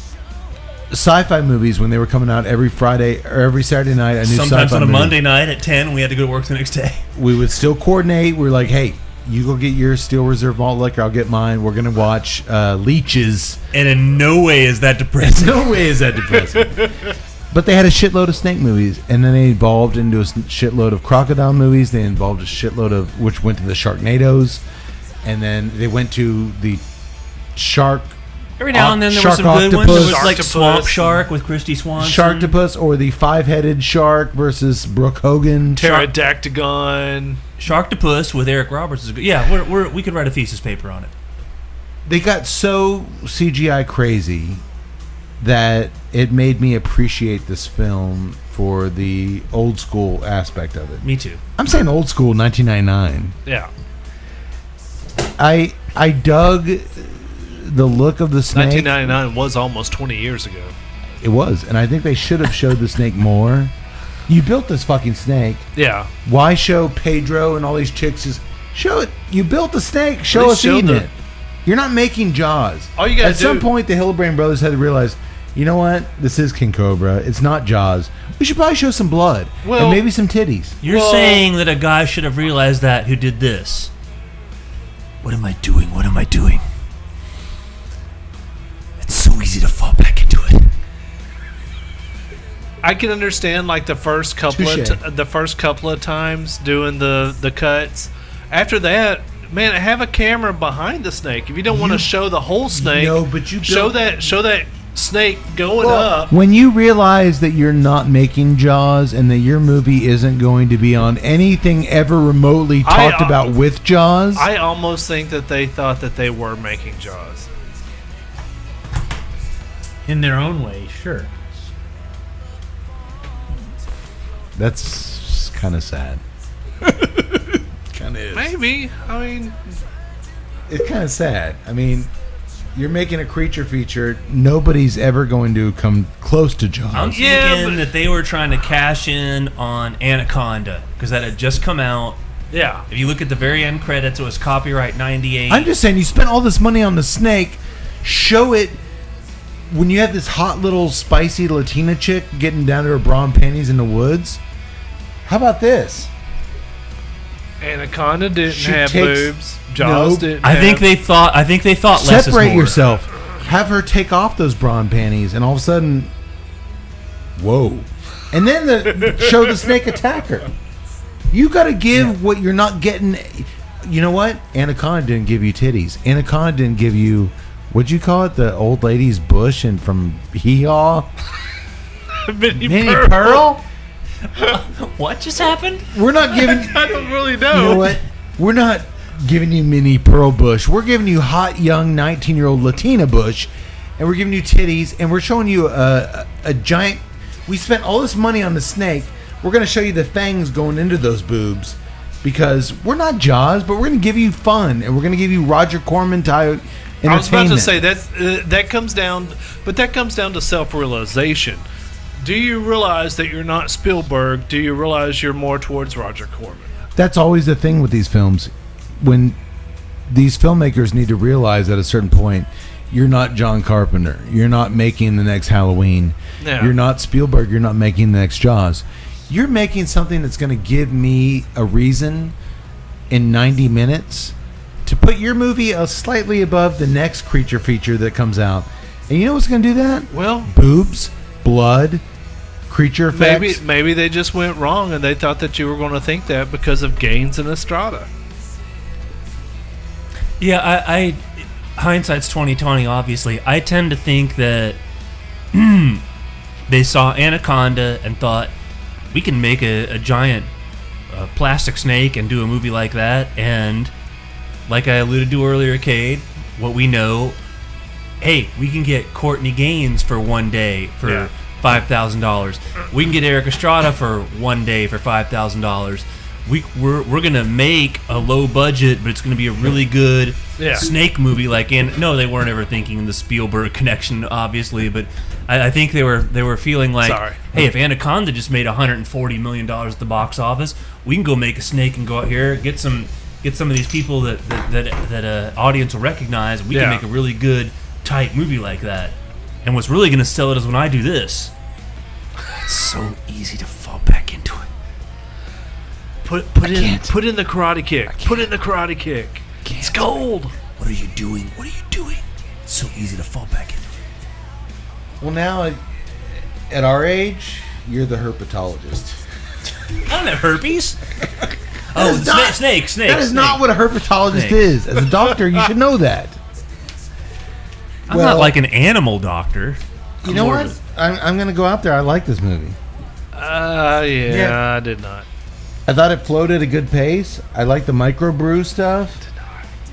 I thought it could have had more gory kills and more nudity, but I thought the camera work, it was all very professionally done. Yes. I got Courtney Gaines. I've seen a lot worse. Sadly, we've both seen a lot worse. I thought it was a pretty cheesy piece of shit, but it entertained me for 93 minutes, and that's all I ask for. A cheesy piece of shit that entertained us for 90 minutes. It was a cheesy piece of shit that entertained me for like 5 minutes in spurts. Well, you told me not to do Stallone's Cobra, so you get what you get, and you don't throw a fit. I totally don't remember that. Sorry, that's what I say to my kids. You get what you get, and you don't throw a fit. Some of us hope we can entertain in 5-minute spurts all the time. There, I hit my head on the TV. Deserve it. Thank you, Lord. I deserve that. I think we're all good for at least a couple 5-minute spurts. Oh, yes. Enough said about the movie. I'm going to give it a thumbs up. I kind of dug it. It was fun. Yeah. It was interesting. Well, Pat gives it 2 thumbs up. Somewhere, some woman is having horrible PTSD right now. Allegedly. Let's go back to the beginning. The cigar. One of my favorite cigars of the year. I totally enjoy it. Definitely. Very, very nice cigar. Are you smoking the second one? I am smoking the second one. Same experience? Same experience. Same exact experience. Very consistent. From start to finish. Or start to midway point. Midway point, yeah. Which, that's a quality in of itself. Consistency. You're getting the same thing you had from the first one you smoked. Boy, I liked it a lot. It wasn't like anything I've ever had from Black Works or Black Label. And I think we said it up best. This thing would go with coffee, with beer, with bourbon, with... This thing could pretty much pair with anything, much like the beer. Yes. I think this beer would pair with anything. I like the beer. I do too. Don't know about that. Thoroughly enjoyed the cigar at $9.50. That is a value that you can't beat. Really liked it. Did you like the beer? I am going to proudly wear my Black Label Trading baseball cap on the golf course this weekend that I bought from Mr. Matthews. Boom! There you go. And I like the beer. I've been taking my time with it just because that ABV. Because even after I think I'm only on my 3rd bottle of it. This is when I feel shame looking over at my bottle. I know. Well, actually, I'm just looking at yours and I'm like, oh, man. I'm not done. I like well, the beer. no, I mean, there's the after show, but that's still, I can't help it. I've been being responsible and... hey, you know what you're getting into. I drove down here listening to the baseball game. I was chugging Steel Reserve, but no. I Much like the- Doc Brad, you know what? I'm sorry. I have dreams of doing a podcast in the big city. I got dreams of getting a limo driving me to my podcast thing. I'm working on a different level than you guys. Dude, It's what so are you? it's so Are easy. you like it's in so a- easy to fall back into. Are you like in the Kevin Smith world of podcasting, where you're getting podcast skanks and stuff? Limos? Is he still alive? There's no such thing Yes, as he's limos still and alive. podcast skanks. That's mean.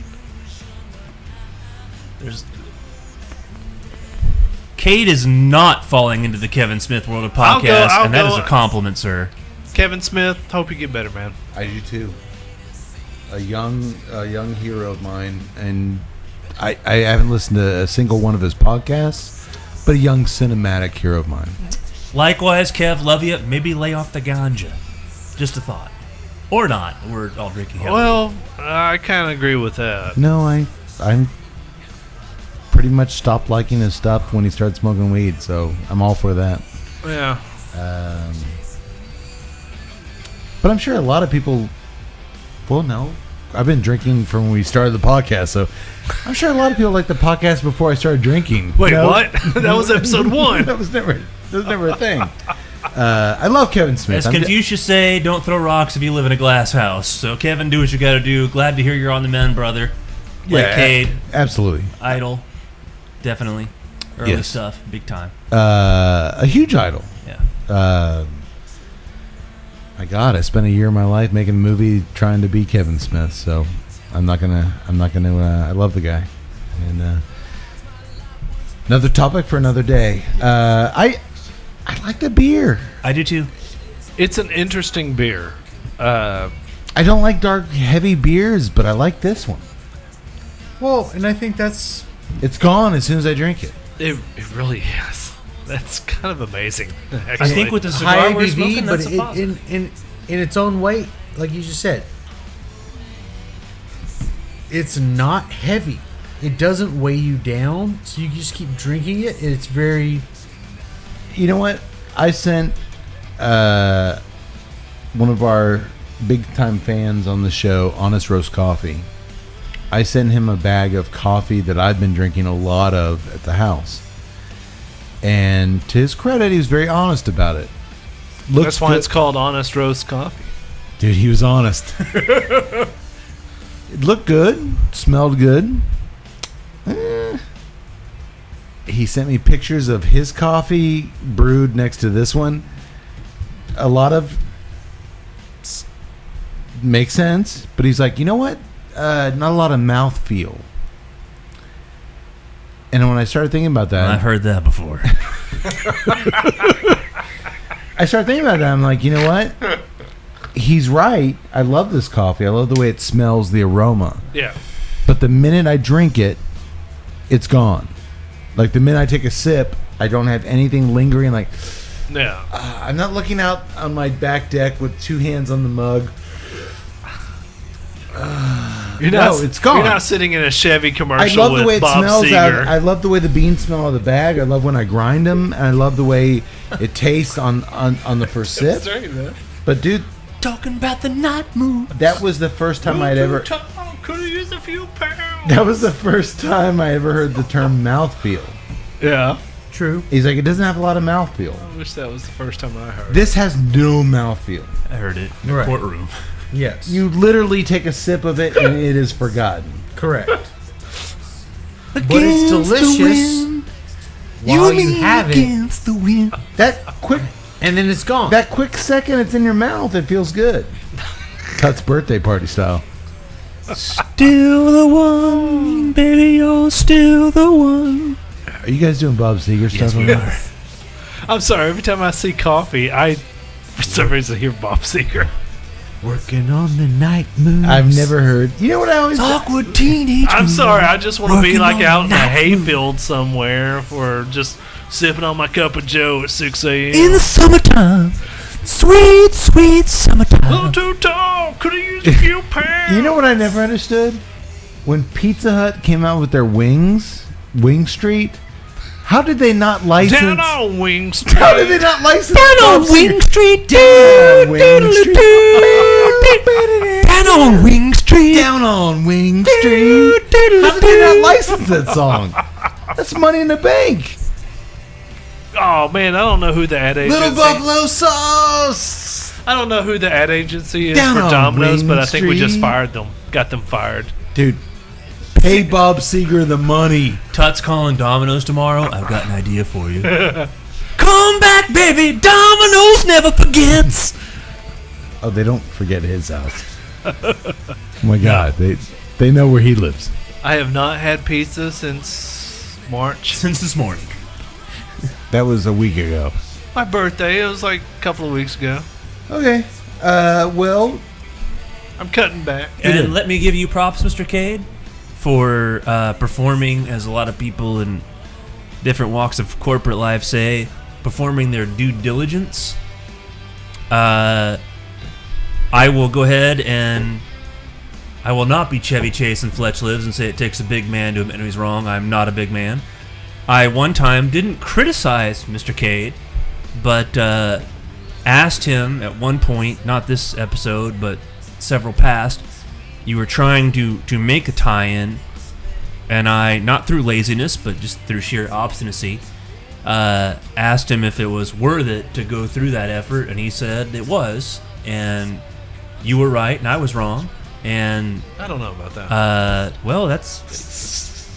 I said you were right and I was wrong. He said he didn't know about that. This was excellent homework by you. A great tie-in with cigar, beer, and movie. You're right, Thank they all you. go together, and great work by you. thank you. I just wish I hadn't drunk so much and we could have done Cobra.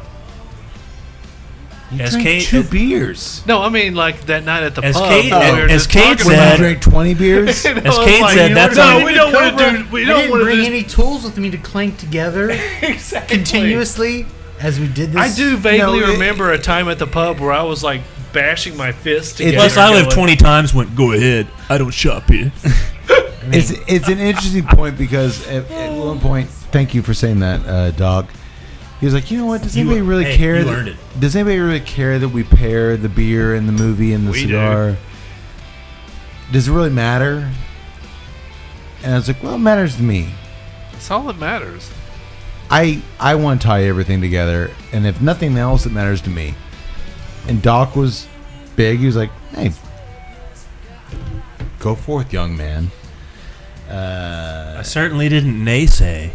Tonight is a prime example of a movie that I never would have picked if it weren't for the cigar. A beer I never would have found if it weren't for the cigar. And that's why I think it works, because when we try to tie it together, you kind of discover some things. You drink some things, you watch some things Absolutely. that we wouldn't have normally done. And what is life without variety? That's the one thing I will admit to, that most of the movies that we see on this podcast I would have never watched on my own. Boom. And don't you feel, Stewie Griffin style, don't you feel a little richer for the experience, Tuttle? Maybe some characters had some interesting, different diversions of... Speaking of Mr. Tuttle with that mustache, in case they've forgotten, give us some links. Hit us on the Facebook's Tuesday Night Cigar Club. Join us on YouTube, man. Watch our beautiful faces. See this luscious Tom Atkins mustache. Nobody called it that. And you can see it on YouTube. It's Tuesday a William Night Cigar H. Club. Macy mustache at best. It's a couple more years. It's going to be a Pat Morita mustache. If you trimmed it up, would it be Higgins-esque? Ooh, that would be just as well. You can see us on YouTube, Tuesday Night Cigar Club. Join us on Instagram, Tuesday Night, TNCC_podcast. Our Instagram is pretty dang populated. It's very cool. Go to the Twitter account at TNCCcast. Sometimes you'll be able to see this luscious mustache as I do my woodworking projects on Twitter. I think that's pretty much it. Oh, by the way, I don't authorize that unauthorized. And when that sickens you, please read my article on Arizona spring training and follow the TCU ladies golf team. Okay. And then I'm not sure I can say follow the TCU ladies golf team, but if you want to, you can. And then we're pro TCU golf team. And if you want to buy something off of Amazon, please go to our site, hit the Amazon link, buy your stuff from there. We get a little bit of something for referring you. And then, if you want to buy cigars and you're going to Famous anyway, before you go to Famous, go to Tuesday Night Cigar Club, click the Famous deal, and, there you go. I think we said it all. Yay! I think so. S&R winner. Winner. Yes, 100%. Copperhead Medusa. I like it. Winner. King Cobra. We broke even on that. But what are you gonna do? I think we can all do one thing. We can all get on our knees and pray that the wings of liberty will never lose a feather. Can we do that? Can we agree to that? Yes. Absolutely. May the wings of liberty never lose a feather. Sayonara, motherfuckers.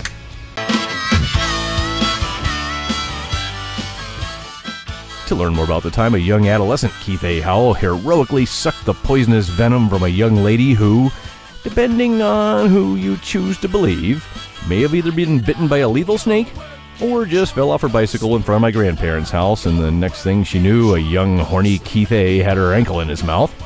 Read the true crime novel, The Teenage Serpent from Hell Who Terrorized the Town of Steubenville, Ohio in the summer of 1980, written by renowned hack and blubbering jackass Paul Sabiner. I personally hate this biased account of things almost as much as I hate Paul Sabiner himself. What an asshole. Fake news, folks. Fake fucking news. In the meantime, to learn more about the cigars and libations enjoyed on tonight's episode, you can visit www.blacklabeltrading.com and www.copperheadbrewery.com. For more on O'Brien's Irish Pub, the live music leader in Central Texas, please visit o'brienstemple.com and download their free smartphone app, where you'll find full beer listings including over 40 on tap, menu information, and a calendar of upcoming live events. To listen and purchase music heard on tonight's program, check out www.fritzbeermusic.com. Thank you for listening to the Tuesday Night Cigar Club podcast. This is Keith A. Howell saying until next time, friends, unless we see you sooner at the pub. So keep it smoky, and for God's sake, keep it ballsy as well.